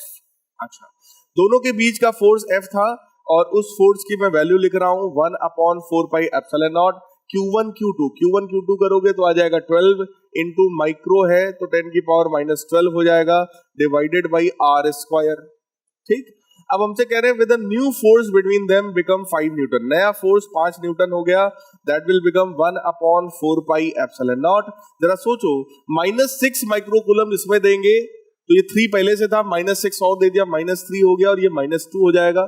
तो -3 -2 multiply करोगे तो कितना आएगा 6 10 की power -12 into R square. Distance पर कोई इफेक्ट यहां डाला नहीं है। Then the new force become 5 newton, then value of the F is, कह रहे हैं एफ की वैल्यू क्या होगी, सिंपल है, दोनों को डिवाइड करो भाई। f upon 5 is equal to 1/4 pi epsilon naught, cancel हुआ, 10 की पावर -12 कैंसिल हुआ, 12/6 कितना आ जाएगा 2, आर स्क्वायर से आर स्क्वायर कैंसिल हुआ, तो f की वैल्यू बेटा कितनी आई 10।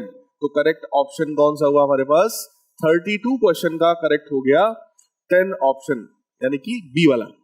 33 क्वेश्चन क्या है, a circular coil having 100 turns of wire, circular wire है जिसमें कितने टर्न्स हैं, 100 टर्न्स हैं, of radius 10 centimetre lie in a plane, the magnetic field at a point, magnetic field at a point, तो यहां पर भाई हमें इसको ए से डिनोट करना पड़ेगा, फॉर्मूले में हम लोग ए से इसको डिनोट करते हैं रेडियस को, और एक्सिस पर जो पॉइंट है बोल रहे हैं 20√3 सेंटीमीटर दूर है। Then coil carries a current of, coil जो है वो कितना करंट कैरी कर रहा है भाई 4/पाई एम्पियर। हमसे कह रहे हैं व्हेन मैग्नेटिक फील्ड की वैल्यू बतानी है। देखो भाई ये कुछ ऐसा मैटर है कि ये कॉइल है, इस कॉइल की एक्सिस पर यहां कहीं पॉइंट पी है, यहां पर हम लोगों को बताना है मैग्नेटिक फील्ड की वैल्यू। तो ये रेडियस ए मानते हैं, इस डिस्टेंस को हम लोग आर मानते हैं। ऐसे में मैग्नेटिक फील्ड का फार्मूला क्या होता है बेटा, μ0 Ni/2, यहां हो जाता है कितना R square upon R square plus A square की power 3/2। So μ0 Ni/2 R square upon A square plus X square की पावर 3/2। बस इसी को हम लोग सिंपली यहां पर जो जो वैल्यूज हैं उनको उठा करके हम लोग रखेंगे। μ0/2 जो है, μ0 की वैल्यू मैं सीधे सीधे रख रहा हूं 4 पाई इंटू 10 की power -7 upon 2। Number of turns कितने हैं भाई 100। करंट कितना है हमारा 4/पाई करंट है। आर स्क्वायर कितना हो जाएगा 20√3 बाई 100 का square whole divided by R square plus A square. R square कितना होगा बेटा 400 इंटू 3 यानी 1200 प्लस ए स्क्वायर कितना होगा हमारा 10 का स्क्वायर कितना हो जाएगा 100,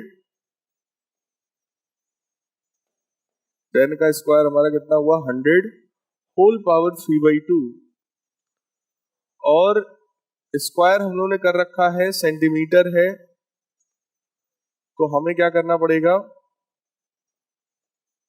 100 से हम डिवाइड करेंगे, इनफैक्ट 100 इंटू 100 हो जाएगा यहां पर। बस यही सारी वैल्यूज को प्यारे बच्चों हमें कैलकुलेट करना पड़ेगा। जैसे ही हम लोग 33 क्वेश्चन में इसको हम लोग कैलकुलेट करेंगे, we will get it's 1.7 into 10 to the power 1.7 into 10 to the power, इसको हम लोग जैसे सॉल्व करेंगे आएगा 10 to the power -5।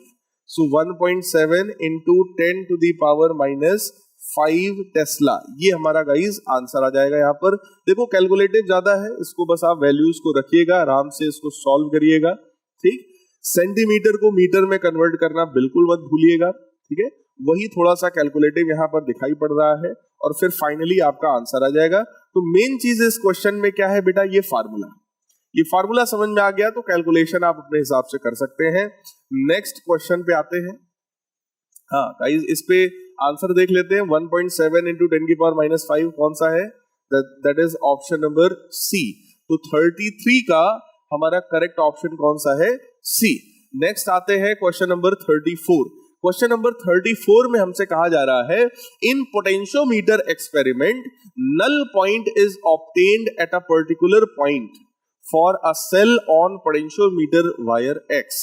If length of the potentiometer wire is increased without changing the cell, the balancing length will.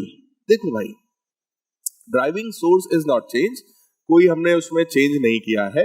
जैसे ये कोई एक देखो सेल था, इस सेल के साथ हमने पोटेंशियोमीटर वायर जोड़ रखा है, ठीक.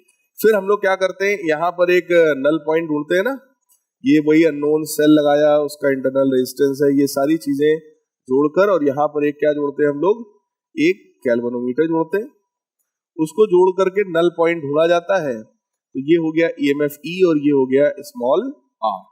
ये इसका बैलेंसिंग लेंथ है जिसको हम लोग एक्स से डिनोट कर रहे हैं, ठीक है. तो होता क्या है कि ये जो ईएमएफ है, ये ईएमएफ इस वाले पोर्शन के पोटेंशियल डिफरेंस के बराबर हो जाता है. अब ये वाले पोर्शन में पोटेंशियल डिफरेंस कितना है, आइए देखते हैं. अगर ये पूरा का पूरे वायर का नाम ए बी वायर है, तो आप कहोगे पोटेंशियल डिफरेंस कितना होगा, करंट इनटू रेजिस्टेंस. करंट कितना है, E dash upon resistance of A B whole multiplied by resistance of this J B portion. Let us suppose इसका नाम जे है, तो ये अगर बैलेंसिंग लेंथ है तो इसका रेजिस्टेंस हम यहां मल्टीप्लाई करेंगे, क्योंकि भाई नीचे वाला ये जो है, नीचे वाली ब्रांच इस जेबी के साथ पैरेलल में है, तो नीचे वाली ब्रांच का जो भी पोटेंशियल है वो जेबी के पोटेंशियल के बराबर होगा, और जेबी का पोटेंशियल किसके बराबर होगा, आई आर. करंट है आई और रेजिस्टेंस है आर. तो यहां पर हम लोग सब जानते हैं आर जेबी, रेजिस्टेंस ऑफ जेबी का मतलब हो गया जेबी अपॉन एबी, यानी कि लेंथ के फॉर्म में हम लिख सकते हैं, क्योंकि resistance is proportional to length. तो यही बन जाता है हमारा ई बराबर ई डैश, जेबी मतलब balancing length upon total length, ये होता है. तो यहां पर बेटा अगर आप ध्यान से देखो, जो बैलेंसिंग लेंथ एक्स है ये बन जाएगा ई एल अपॉन ई डैश, ई एल अपॉन ई डैश. अब अगर तुमने ई और ई डैश में कोई चेंज नहीं किया है तो आप कहोगे x is directly proportional to l. इसका मतलब अगर आपने उस ए बी वायर की लेंथ को बढ़ाया तो बैलेंसिंग लेंथ अपने आप इंक्रीज हो जाएगा.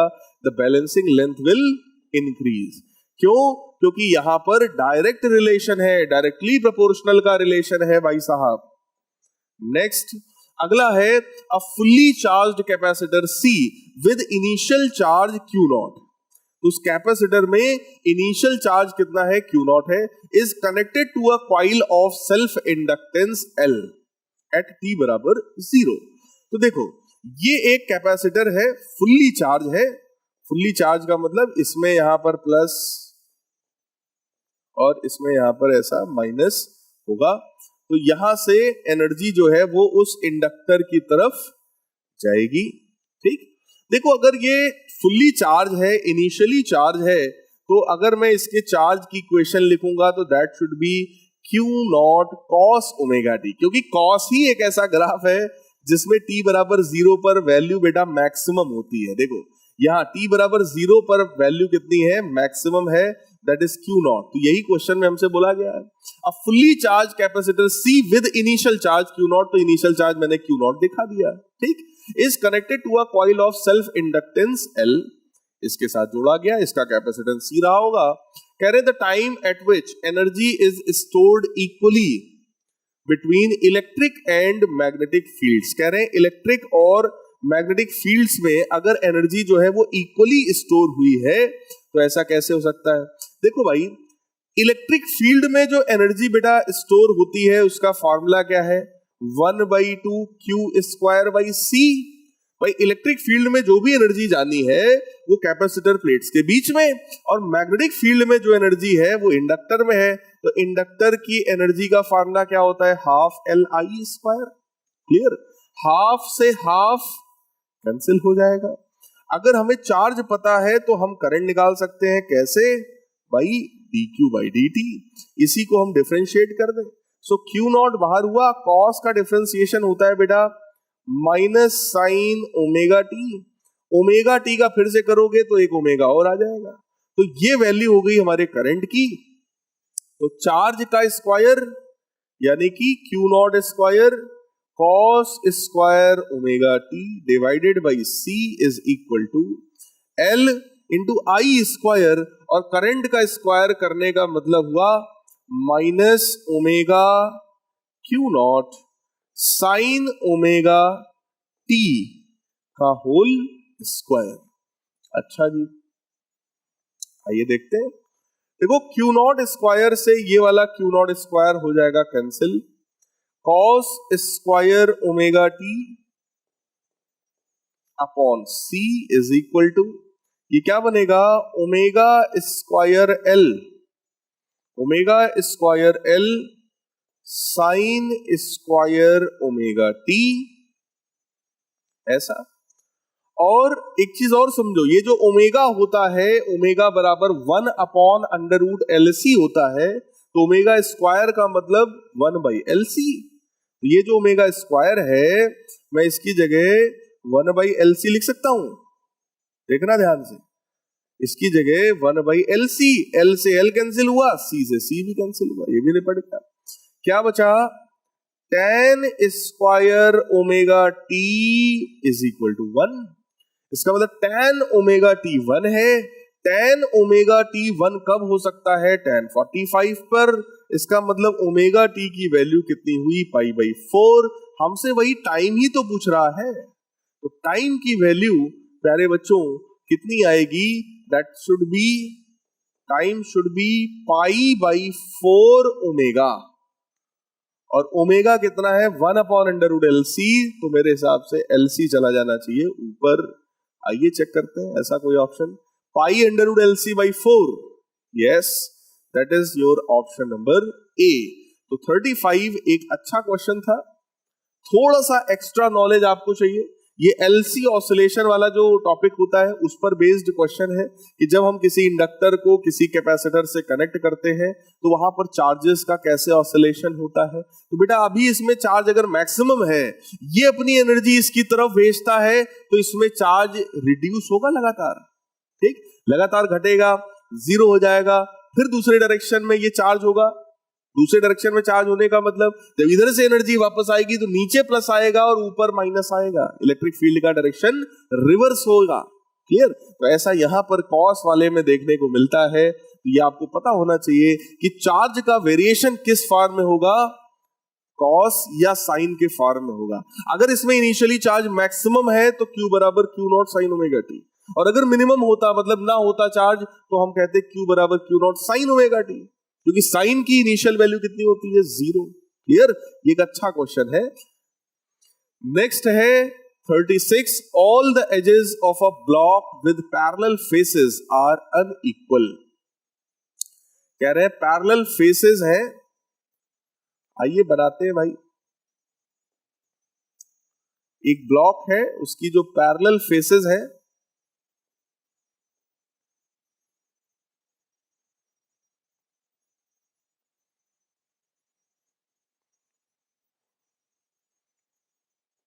ऐसा हम कुछ ब्लॉक को बनाने की भाई कोशिश हम लोग कर रहे हैं। ये हमारा ब्लॉक है, मान लो ये Z है, ये मान लो Y है, और इसको मान लेते हैं ये X है। ठीक, ये ब्लॉक है हमारा। इस ब्लॉक में आपसे कह रहे हैं all the edges with parallel faces are unequal. सारी जो एजेस है सब अनइक्वल है। Its longest edge is twice its shortest edge. Longest edge तो हमको यही दिखाई पड़ रही, तो let us suppose ये 12 है। शॉर्टेस्ट वाली जो है बेटा वो ये वाली है, इसको हम लोग मान लेते हैं L है, दिस इज L। वही लॉन्गेस्ट वाली डबल है तो ये वाली L हो गई। और एक और कौन सी बची, इसकी ये height late us suppose x, इसको कुछ x मान लिया हमने। हमसे कह रहे हैं the ratio of the maximum and minimum resistances between the parallel faces is. तो बेटा मैक्सिमम रेजिस्टेंस और minimum resistance between parallel faces जो है, आइए चेक करते हैं उसमें मैक्सिमम रेजिस्टेंस तो भाई मैक्सिमम लेंथ वाले में होगा। ठीक, तो R मैक्स का अगर मैं इक्वेशन लिखूं तो फार्मूला क्या होता है, R is equal to rho L by A। Length कितना है, मैक्सिमम लेंथ 12। और जब लेंथ में ये वाला ले रहा हूं तो L बाई ए में जो एरिया होगा वो एरिया कौन सा होना चाहिए बेटा? जैसे आप सोचो, इमेजिन करो भाई, इमेजिन करो जैसे अगर ये कोई एक इस तरीके का ये सरफेस क्यूब रखा हुआ है हमारा, ठीक? अब जरा इमेजिन करना, अगर मैं लेंथ ये ले रहा हूं तो एरिया तो ये वाला चाहिए ना, ये वाला एरिया चाहिए, ये वाला। ये एरिया का मतलब इस फिगर में कौन सा एरिया हुआ? बहुत ध्यान से देखिएगा, इस एरिया का मतलब यहां पर हुआ हमारा ये वाला एरिया, ये वाला, ठीक? तो यहां पर हम लोग बेसिकली इस वाले एरिया की बात कर रहे हैं बेटा। ये एरिया की वैल्यू अगर कोई आपसे पूछे तो इसकी वैल्यू आप क्या बताओगे भाई? That will B L into x, L into x. अब आते हैं जरा मिनिमम पर, मिनिमम रेजिस्टेंस। जब आप मिनिमम रेजिस्टेंस पे बात करोगे तो रो L, अब देखो मिनिमम रेजिस्टेंस जो होगा वो शॉर्टेस्ट साइड के वजह से होगा, तो शॉर्टेस्ट वाला लेंथ तो हमने इसको माना है, तो इसके लिए जो हम निकालेंगे तो लेंथ कितना होगा? L upon area. अब जरा सोचो, अगर आप इस वाले लेंथ की बात कर रहे हो, ये शॉर्टेस्ट लेंथ है, तो इसके करस्पॉन्डिंग जो एरिया हमारा होगा वो फ्रंट सरफेस का एरिया होगा। बोलो भाई, फ्रंट सरफेस का एरिया होगा। मैं उसको शेड करके दिखाना चाहूंगा आप लोगों को कि अगर हम लोग उस एरिया की बात करें तो वो एरिया कौन सा होना चाहिए? अगर आप शॉर्टेस्ट लेंथ अंदर वाले इस लेंथ L को मान रहे हो, देखो भाई जैसे ये सामने है, ये लॉन्गेस्ट था, ये वाला कौन सा है हमारा? ये शॉर्टेस्ट लेंथ है। अगर लेंथ ये वाला शॉर्टेस्ट है, ठीक, तो आप सोचो एरिया फिर हम इसको लेंगे ना, ये वाला एरिया हमको चाहिए फ्रंट सरफेस का, तो फ्रंट वाला जो सरफेस है बेटा वो तो ये है, ये, तो हमको इसका एरिया चाहिए, ये वाला। बताओ इसका एरिया कितना होगा? सोचो भाई, फ्रंट सरफेस का इसका अगर मुझे एरिया चाहिए तो that area will be what? वो एरिया हम लोग लिखेंगे 12 इंटू हाइट कितनी है? x, that will B 2L into x। अब हमसे कह रहे हैं कि R max upon R minimum का रेशियो बता दो भाई। सो R max upon R minimum अगर रेशियो चाहिए तो बेटा देखो, रो से रो कटेगा, x से x कट जाएगा, L से L तो वैसे ही कट रहा है, खुद ही कैंसिल हो रहा है, सब कैंसिल हो जाएगा, बस यहां पे बचेगा 2 और नीचे क्या बचेगा? 1/2। ये 2 भी ऊपर जाएगा तो 2 इंटू 2 कितना हो जाएगा? 4। तो ऐसा कोई ऑप्शन है क्या? यस, ऐसा ऑप्शन हमारा कौन सा है? Second option. So B is the correct answer. एक अच्छा क्वेश्चन था ये, बढ़िया क्वेश्चन था। नेक्स्ट क्वेश्चन देखिए क्या है हमारा। अगले क्वेश्चन में हमसे कहा जा रहा है a hollow cylinder has a charge q coulomb with in it. इसके अंदर चार्ज q है।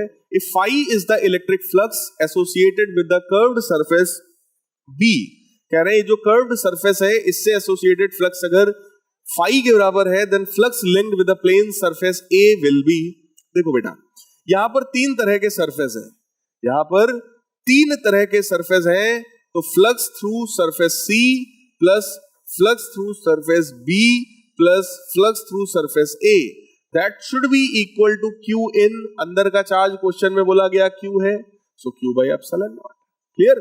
देखो C और A वाले जो 2 एरियाज हैं, नाम भले अलग है बट दोनों एरियाज सेम है, दोनों से निकलने वाला फ्लक्स सेम होगा, तो phi A और phi C दोनों सेम है बेटा, तो ये हो जाएगा 2 टाइम्स phi A प्लस ये जो B वाला फ्लक्स है इसी को तो क्वेश्चन में phi बोला जा रहा है, कह रहे हैं phi is the flux associated with the curved surface B, तो B वाला फ्लक्स phi है, Q अपॉन एप्सिलॉन नॉट।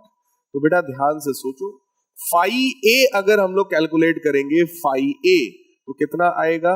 ये phi A आ जाएगा Q by epsilon not minus phi divided by 2, so 1/2 times Q by epsilon not minus phi। तो ये तो पहले ही वाला ऑप्शन हमें करेक्ट दिख गया। सो गाइस इस क्वेश्चन में करेक्ट आंसर कौन सा हुआ? A option. बढ़िया क्वेश्चन है। Question number 38, a wire has a resistance of 10 ओम। एक वायर है, इसका रेजिस्टेंस कितना है? 10 ओम है. If it is stretched by 1/10th of its length, then new resistance will be nearly. कह रहे हैं कि अगर इसकी लेंथ को हम कुछ बढ़ा दें तो इसका रेजिस्टेंस क्या हो जाएगा. देखो बेटा, कॉमन सेंस से मैं इस क्वेश्चन का आंसर दे सकता हूं. ठीक, कैसे दे सकता हूं? अगर इसकी लेंथ को 1/10 बढ़ा देंगे तो फाइनल लेंथ कितना हो जाएगा? Final length will become L plus L by 10, यानी कि 11L बाई 10. अब अगर लेंथ को बढ़ाए हो तो एरिया पर भी तो इफेक्ट आएगा. एरिया पर इफेक्ट जब हम लोग चेक करते हैं तो मैं आपको पहले भी इस चीज को बता चुका हूं, रो L बाई A, और वो जो एरिया निकालोगे that will B volume by length. ठीक, सो वॉल्यूम V सेम रहा और लेंथ कितना हो गया है? L डैश ऊपर जाएगा, so that will be rho L dash का स्क्वायर अपॉन वॉल्यूम V, है ना.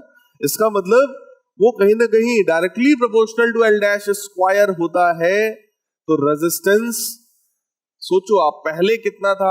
R is equal to rho L by A, तो यानी कि L स्क्वायर बाई V, ऐसा पहले था और अभी ऐसा है. तो अगर मैं रेशियो निकालूंगा R डैश अपॉन R का, रो से रो कैंसिल होगा, V से V वॉल्यूम सेम रहा, कैंसिल हो जाएगा, L dash square upon L square. अब आप सोचो, नया रेजिस्टेंस अगर हमें चाहिए R डैश, तो L डैश का मैं स्क्वायर करूंगा तो कितना होगा? 121 L स्क्वायर बाई 100. भाई 11 का स्क्वायर कितना होता है? 121, और 10 का कितना होता है? 100, डिवाइडेड बाई L स्क्वायर ये. और जरा सोचो, L डैश स्क्वायर हमने कर दिया, L स्क्वायर का डिवाइड कर दिया, ये वाला R भी तो जाएगा, ये रहा R ये. तो बेटा ये वैल्यू कितनी आ गई? दिस इज 12.1 R, ये वैल्यू. ऐसा मोस्ट अप्रोप्रिएट आंसर कौन सा है हमारे पास? 12. सो करेक्ट आंसर कौन सा हुआ? D option, that is 12 ohm. Next question number 39. Question number 39 में हमसे कहा जा रहा है, आइए देखते हैं क्या कहा जा रहा है. 39 कह रहा है, a very small circular loop of radius A is initially coplanar and concentric with a much larger fixed circular loop of radius B. A constant current I flows in the larger loop. कह रहे हैं कि एक I current बड़े वाले loop में हमने flow कराया. The smaller loop is rotated with angular speed omega about common diameter. कह रहे हैं कॉमन डायमीटर के अबाउट उसको घुमाया जा रहा है. The induced EMF in the smaller loop as a function of time t is. अच्छा, कह रहे EMF के बारे में बताओ. देखो भाई, अगर आप उस अंदर वाले लूप को रोटेट करोगे तो उसमें जो इंड्यूस्ड EMF आएगा उसका फॉर्मूला क्या होता है? Half into B L square omega. लेकिन ये तो रॉड के लिए होता है, तो ये तो फॉर्मूला आपका चलेगा नहीं, है ना. तो आपको क्या करना पड़ेगा? आपको EMF इस बार निकालना पड़ेगा. दैट इज माइनस का D phi over D T. तो आप कहेंगे minus D by D T of flux. Flux के बारे में बेटा जरा सोचो, that will be B into A. ठीक, magnetic field into area. Area जो होगा D by D T, area जो होगा वो किसका होगा भाई? एरिया जो होगा that will be of smaller loop, क्योंकि स्मॉलर वाला पूछ रहे हैं तो स्मॉलर वाले का एरिया होगा. सो that will B area of the smaller. Magnetic field जो होगा वो बड़े वाले का होगा, क्योंकि आपने भाई करंट तो बड़े वाले में ही भेजा है. तो E बराबर माइनस का डी बाई डी टी. आइए वैल्यूज को रखते हैं, देखते हैं क्या होता है. ठीक, मैग्नेटिक फील्ड जो होगा, मैग्नेटिक फील्ड जो होगा उसको देखते हैं. अभी यहां पर भाई एक चीज और भी है, बी ए कॉस थीटा, उसी को तो रोटेट कर रहे हैं ना बेटा, तो उसको भी तो हम कंसीडर करेंगे. तो b इंटू ए इंटू कॉस थीटा. हाँ, अब सोचो मैग्नेटिक फील्ड की वैल्यू सोचते हैं कितना होगा? Mu naught by 2. करंट कितना है? I. बड़े वाले में करंट आपने फ्लो कराया है और बड़े वाले का रेडियस कितना है? Much larger loop of radius b, तो बड़े वाले का रेडियस तो b हो गया. तो B इंटू ए, एरिया स्मॉलर वाले का कितना होगा, पाई इंटू आर स्क्वायर, यानी कि उसका radius A square into cos omega T. ये तो ईएमएफ की वैल्यू कितनी होगी, कांस्टेंट्स को बेटा बाहर करिए, so mu naught pi A square I upon 2b, ये सब कांस्टेंट था, बाहर हो गया। अंदर क्या बचा, देखो एक माइनस पहले से बाहर था, कॉस ओमेगा टी का जब डिफरेंशिएशन करोगे तो कितना आएगा, माइनस साइन ओमेगा टी, और जब चेन रूल लगाओगे तो एक ओमेगा और आएगा, माइनस माइनस प्लस हो जाएगा। तो यही कुछ ऐसा ही कुछ ईएमएफ आना चाहिए, ई बराबर कितना हो जाएगा, minus minus plus, so that will be mu naught pi A square omega I upon 2b into sine omega T. ऐसा देखो कोई ऑप्शन है, pi A square mu naught I 2b omega sine omega T, C वाला सही लग रहा है, pi A square mu naught I 2b, इसमें कॉस ओमेगा टी तो ऐसा है नहीं, वहां साइन स्क्वायर, इसका मतलब गाइस करेक्ट ऑप्शन कौन सा हुआ हमारा, सी ऑप्शन। किया कुछ नहीं हमने सिर्फ और सिर्फ यहाँ पर वही फैराडेज लॉ लगाया है, E बराबर minus D phi by D T. Flux के बारे में याद किया, फ्लक्स का फॉर्मूला क्या होता है, B A cos theta, theta omega T के बराबर होगा क्योंकि उसको रोटेट किया जा रहा है। अब सारा मैटर ये है कि ये फ्लक्स का चेंज किस में हो रहा है, तो भाई जिसका ईएमएफ निकालना चाहते हो, ईएमएफ कितना किसका निकालना चाहते हो, स्मॉलर लूप का, इसका मतलब एरिया किसका होगा, स्मॉलर लूप का होगा। मैग्नेटिक फील्ड भी किसका होना चाहिए, स्मॉलर का, लेकिन उसका अपना खुद का कोई फील्ड है नहीं, तो वो फिर लार्जर वाले का फील्ड होगा। लार्जर वाले का फील्ड कितना है, mu naught by 2 I by B, ये बी किसका होगा, लार्जर वाले का, ठीक। एरिया किसका, स्मॉलर वाले का, तो पाई ए स्क्वायर, उसका अपना रेडियस रखेंगे, कॉस ओमेगा टी, बेटा डिफरेंशिएट किया, साइन आया, सॉल्व किया, ये आ गया, तो करेक्ट ऑप्शन कौन सा हुआ, सी वाला। 40th question, identify the incorrect statement here. Incorrect statement के बारे में सोचना है बेटा। The electrical potential energy of a system of the two proton shall increase if separation between the two is decreased। देखो प्रोटॉन्स की अगर आप बात कर रहे हो तो फार्मूला होता है 1/4 pi epsilon not Q1 Q2 बटे R। प्रोटॉन्स का गेम ये है कि बेटा ये भी पॉजिटिव ये भी पॉजिटिव, तो अगर आप इस डिस्टेंस को बढ़ाओगे तो पोटेंशियल एनर्जी जो है वो डिक्रीज हो जाएगा, पॉजिटिव होगा डिक्रीज हो जाएगा, बात सही है, पहला स्टेटमेंट करेक्ट है। दूसरे में है the electrical potential energy of proton electron system will increase if separation between them is decreased. कह रहे हैं अगर एक प्रोटॉन हो और एक इलेक्ट्रॉन हो, बेटा अगर एक पॉजिटिव है एक निगेटिव है तो ओवरऑल ये वैल्यू निगेटिव हो जाएगी, क्लियर। निगेटिव का मतलब अगर आप उनके बीच की डिस्टेंस को, सेपरेशन को अगर आप डिक्रीज करोगे, सेपरेशन को अगर आप डिक्रीज करोगे तो जो मैग्नीट्यूड होगा बेटा वो बढ़ेगा, मैग्नीट्यूड बढ़ेगा, लेकिन निगेटिव में है ना, निगेटिव में मैग्नीट्यूड बढ़ रहा है तो ओवरऑल एनर्जी घट रही है, और यहां कह रहे हैं कि electrical potential energy of the system will increase, तो बेटा ये बी ही वाला है जो मामला गलत दिखाई पड़ रहा है। सी देखते हैं, electrical potential energy of the proton electron system will increase if the separation between them is increased. कह रहे हैं कि अगर आप इस सेपरेशन को बढ़ाओगे तो एनर्जी बढ़ेगी, सही बात है, बिल्कुल करेक्ट है भाई, तो हमने भी निकाला है। The electrical potential energy of the system of the two electrons shall increase if separation between them is decreased। ये भी सही है, क्यों, क्योंकि दोनों इलेक्ट्रॉन्स है, दोनों निगेटिव है, निगेटिव इंटू निगेटिव पॉजिटिव, ठीक। तो यहां पर मैटर हो गया बी वाला, बहुत अच्छा क्वेश्चन है, ज्यादातर बच्चे इस तरह क्वेश्चंस को गलत कर देते हैं, बहुत ध्यान से आप लोग पढ़िएगा समझिएगा। अगला क्वेश्चन है क्वेश्चन नंबर 41, कह रहे हैं a 2 metre long metallic rod rotates with some angular frequency about an axis normal to the rod passing through its one end. एक रॉड को घुमाया गया है, अच्छी बात है, यह है वो रॉड, इस रॉड को ऐसे घुमाया गया। The other end of the rod is in contact with the circular metallic ring, 2 metre लंबा रॉड है, circular metallic ring, a constant magnetic field of 0.5 tesla, magnetic field की वैल्यू हमें पता है 0.5 tesla, parallel to the axis exist everywhere, the EMF induced between the centre and the ring is 200 volt, then angular frequency will be। अच्छा कह रहे हैं EMF की value हमें पता है, तो EMF हो गया यहां पर 200 वोल्ट। EMF का फार्मूला कितना होता है, half B L square into omega, यही वाला फॉर्मूला भी मैं पीछे वाले क्वेश्चंस में लिख रहा था ना। तो ये देखो क्या है, 400 is equal to magnetic field B कितना है बेटा 0.5 टेस्ला, तो 0.5। लेंथ का स्क्वायर, लेंथ 2 था तो स्क्वायर करेंगे 4 आएगा, ओमेगा ही निकालना है, आई थिंक आसान है। ये बेटा 1/2 है ना, तो 1/2 है, 4 को कैंसिल करेगा 2 आएगा, 2 इसको कैंसिल करेगा 200 आएगा, तो ओमेगा की वैल्यू बेटा 200 आनी चाहिए। सो करेक्ट आंसर कौन सा हुआ, बी ऑप्शन। सो 41 का करेक्ट ऑप्शन हुआ बी वाला। 42 में कह रहे हैं the value of the current drawn from the battery by the network of the resistors as shown here is.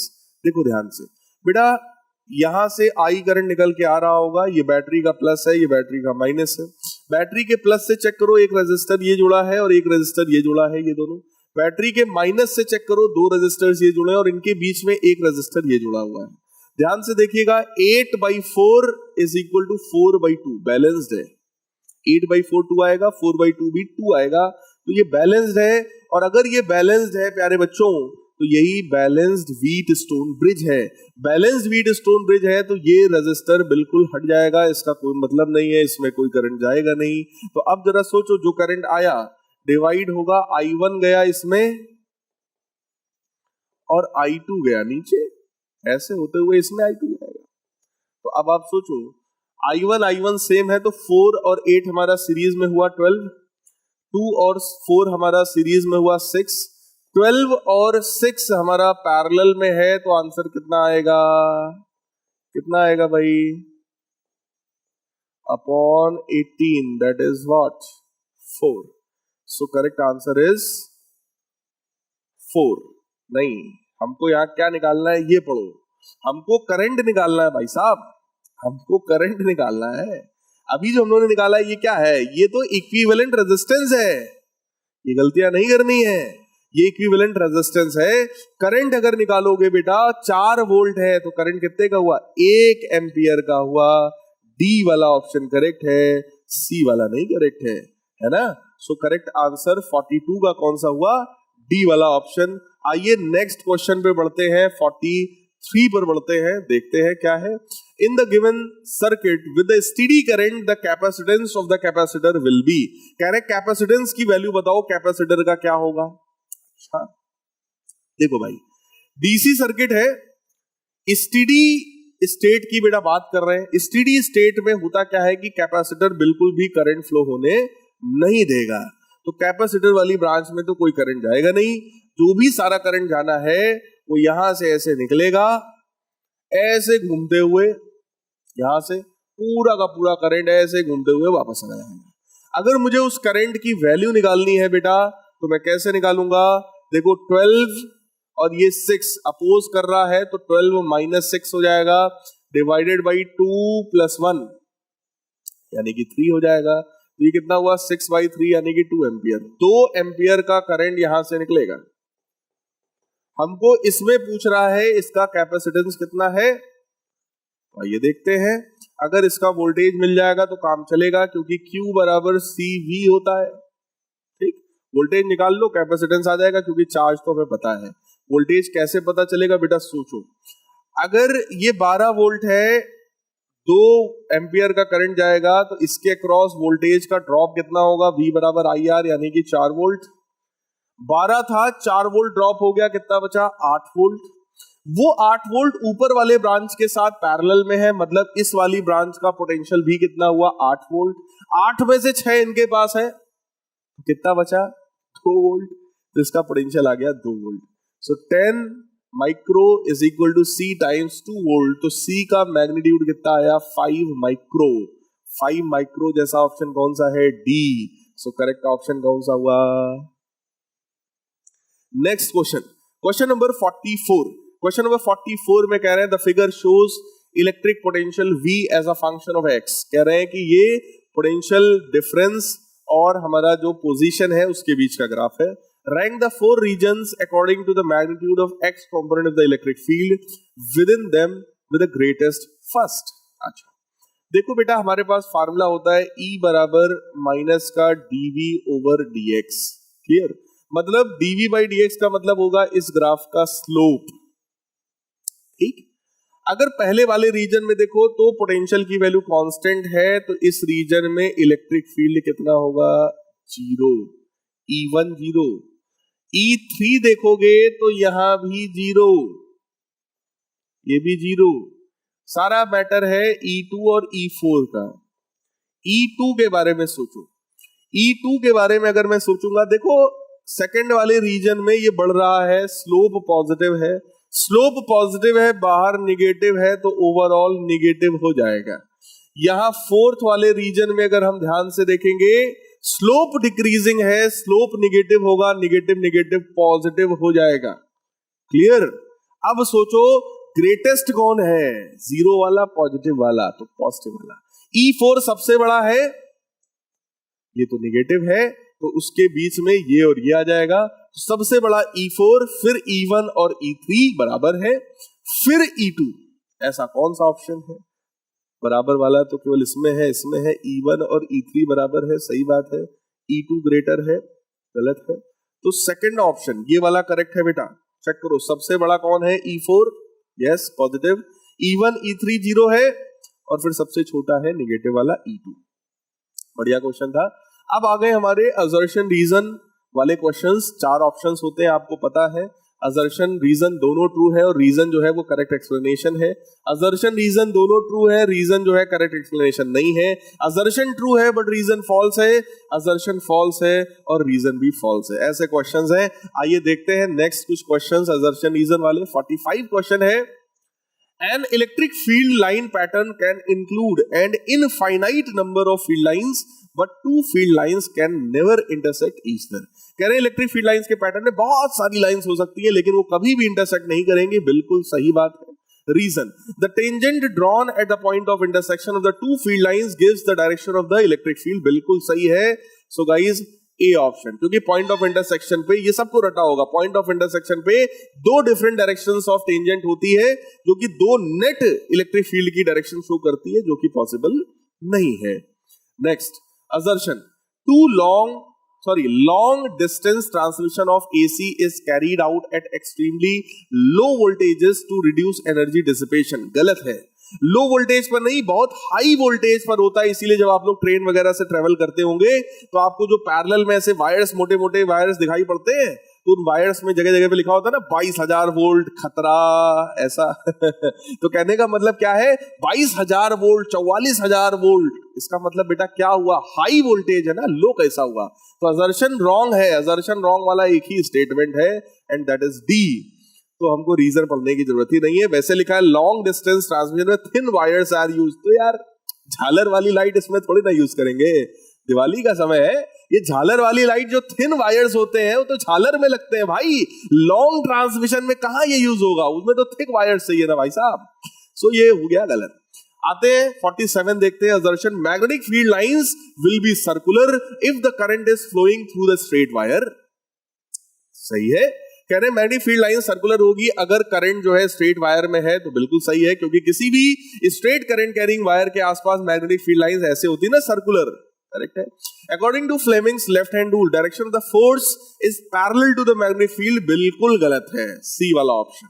कह रहे हैं कि मैग्नेटिक फोर्स का जो डायरेक्शन है वो मैग्नेटिक फील्ड के पैरेलल है। कैसे पैरेलल हो सकता है? यहां तो तीनों परपेंडिकुलर होते हैं भाई साहब। मैग्नेटिक फील्ड, करंट और ये फोर्स म्यूचुअली परपेंडिकुलर होता है ना फ्लेमिंग के लेफ्ट हैंड रूल में। पैरेलल कहां से होगा? तो सी ऑप्शन। फिर Gauss law of electrostatics is applicable for any closed surface independent of its shape and size. बिल्कुल सही है। For long straight wire electric field is proportional to the square of the distance between them. गलत है, reason is wrong. So correct option हुआ C. यहां पर matter ये है बेटा, अगर एक बड़ा सा वायर है, यहां कहीं पर आपको निकालना है इलेक्ट्रिक फील्ड, तो वो इलेक्ट्रिक फील्ड आप सबको पता है lambda upon 2 pi epsilon naught R आता है ना। इसमें तो कह रहा है inversely proportional to R square है, तो कहां आर स्क्वायर है भाई? Two identical heaters are connected to two different sources, one DC and other AC, having same potential difference across their terminals. दो कॉइल्स हैं, उसको हमने एक बार DC से जोड़ा, एक बार AC सोर्स से जोड़ा है। The heat produced in the heater supplied with the AC source is greater. सही है बेटा, क्योंकि जब आप ऑल्टरनेटिंग करंट से आप उसको जोड़ोगे तो होगा क्या कि जो नेट इंपीडेंस होगा that will be under root R square plus X L square, है ना। तो वहां पर इंपीडेंस की वैल्यू ज्यादा होगी इन कंपैरिजन टू रेजिस्टेंस, इसलिए हीट ज्यादा प्रोड्यूस होगा। करेक्ट है, बिल्कुल सही बात है। फिर रीजन देखते हैं, net impedance of the AC source is greater then resistance, ये तो वही वाली बात हो गई जो मैंने बोला है। इसका मतलब इसका आंसर कौन सा हुआ, ए ऑप्शन। असर्शन भी सही है, रीजन भी सही है, और रीजन जो है वो करेक्ट, एक्सप्लेनेशन भी सही है। तो ये था हमारा सेक्शन बी। टोटल 24 क्वेश्चंस थे, कोई 20 क्वेश्चंस करने थे, तो बहुत ध्यान से ऐसे क्वेश्चंस को सॉल्व करिएगा।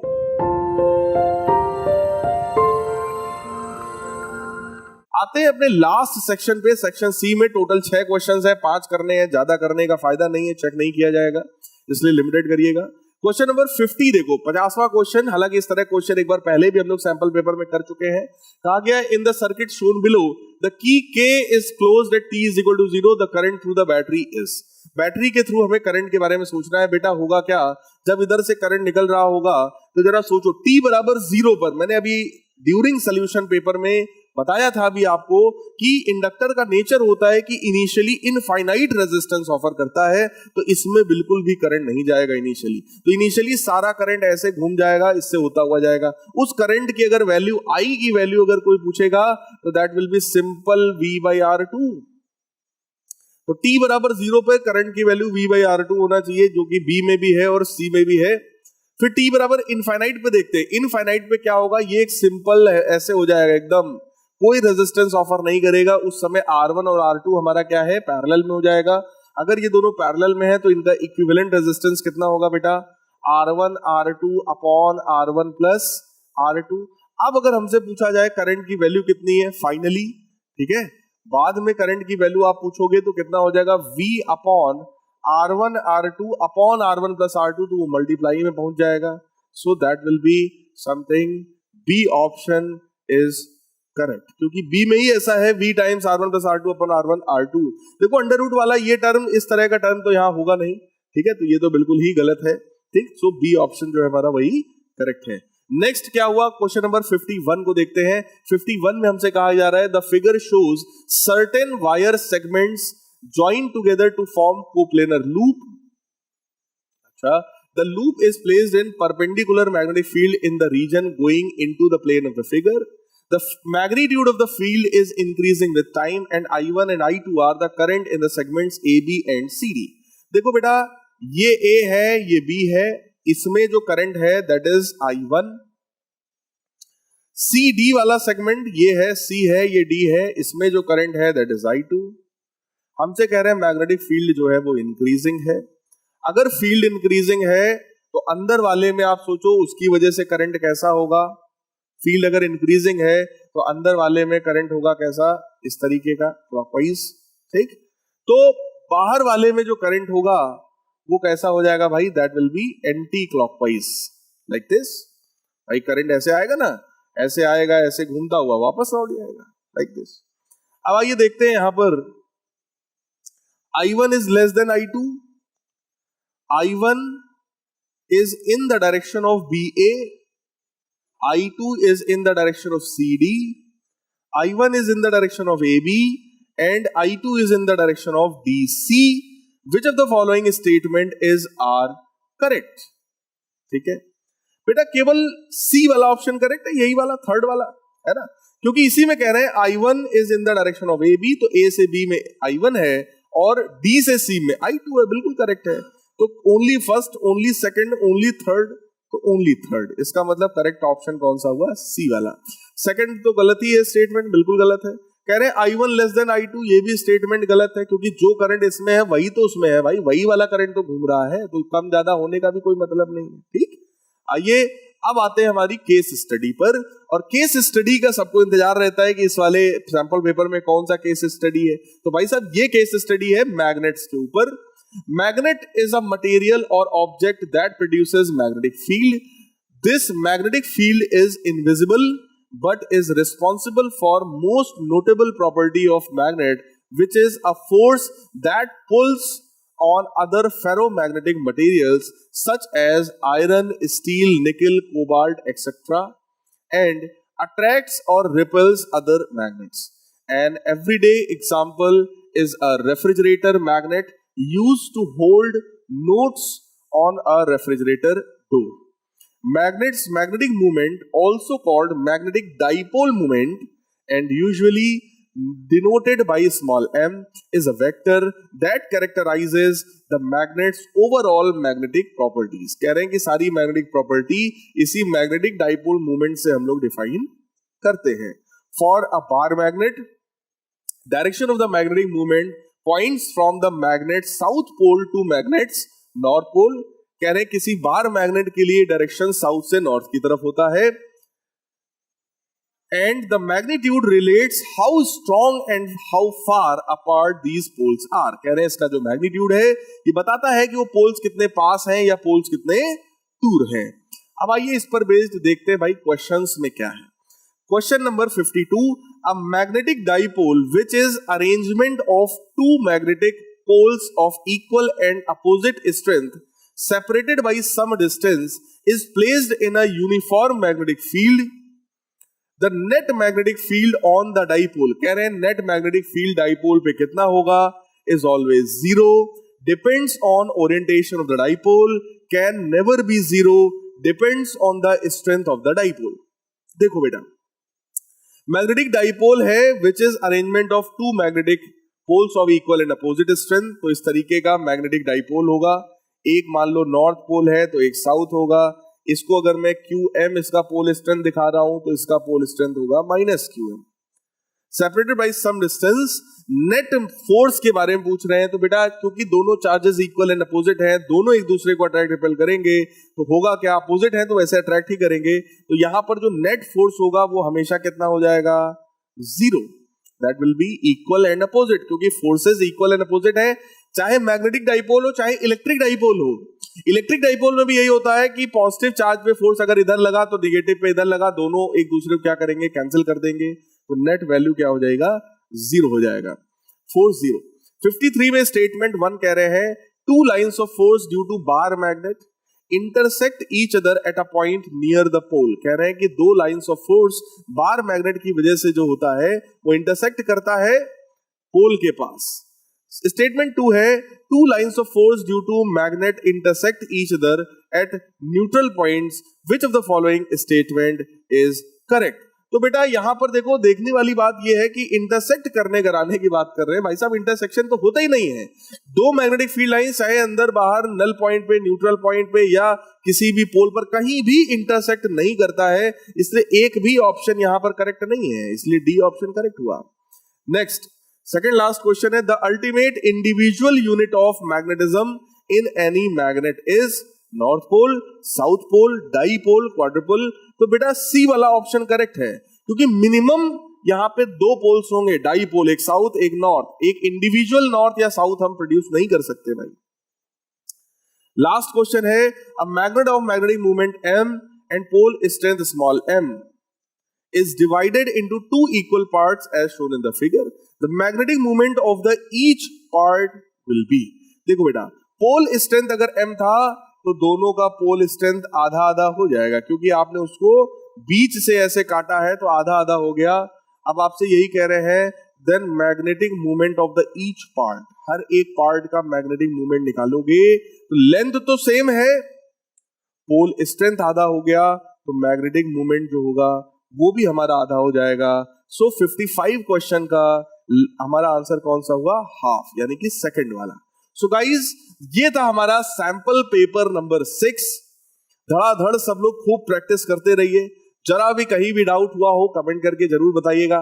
बहुत जल्दी अपने सैंपल पेपर नंबर 7 में मिलेंगे. और आप लोगों के लिए एक बहुत अच्छा बढ़िया सा, भाई दिवाली आ गई है तो एक बढ़िया सा गिफ्ट भी अरिहंत पब्लिकेशंस ने तैयार किया है. बहुत जल्दी उसको भी अनाउंस किया जाएगा, ताकि आपके इस वाले पेपर में, टर्म 1 फिजिक्स के पेपर में, आप ऑल इंडिया लेवल पर टॉप कर सके. और जितने बच्चे टॉप करना चाहते हैं भाई साहब कमेंट करके जरूर बताइएगा, उसी हिसाब से आप लोग के लिए गिफ्ट्स की प्लानिंग की जाएगी. वो गिफ्ट्स बहुत बढ़िया गिफ्ट है जो कि आपकी पढ़ाई में आपको बहुत ज्यादा हेल्प करेगा. ठीक है गाइस, तो मिलते हैं अपने नेक्स्ट लेक्चर में. तब तक के लिए गुड बाय, टेक केयर, मस्त रहिए, मौज करिए, दिवाली एंजॉय करिए, बट पढ़ाई भी करते रहिएगा.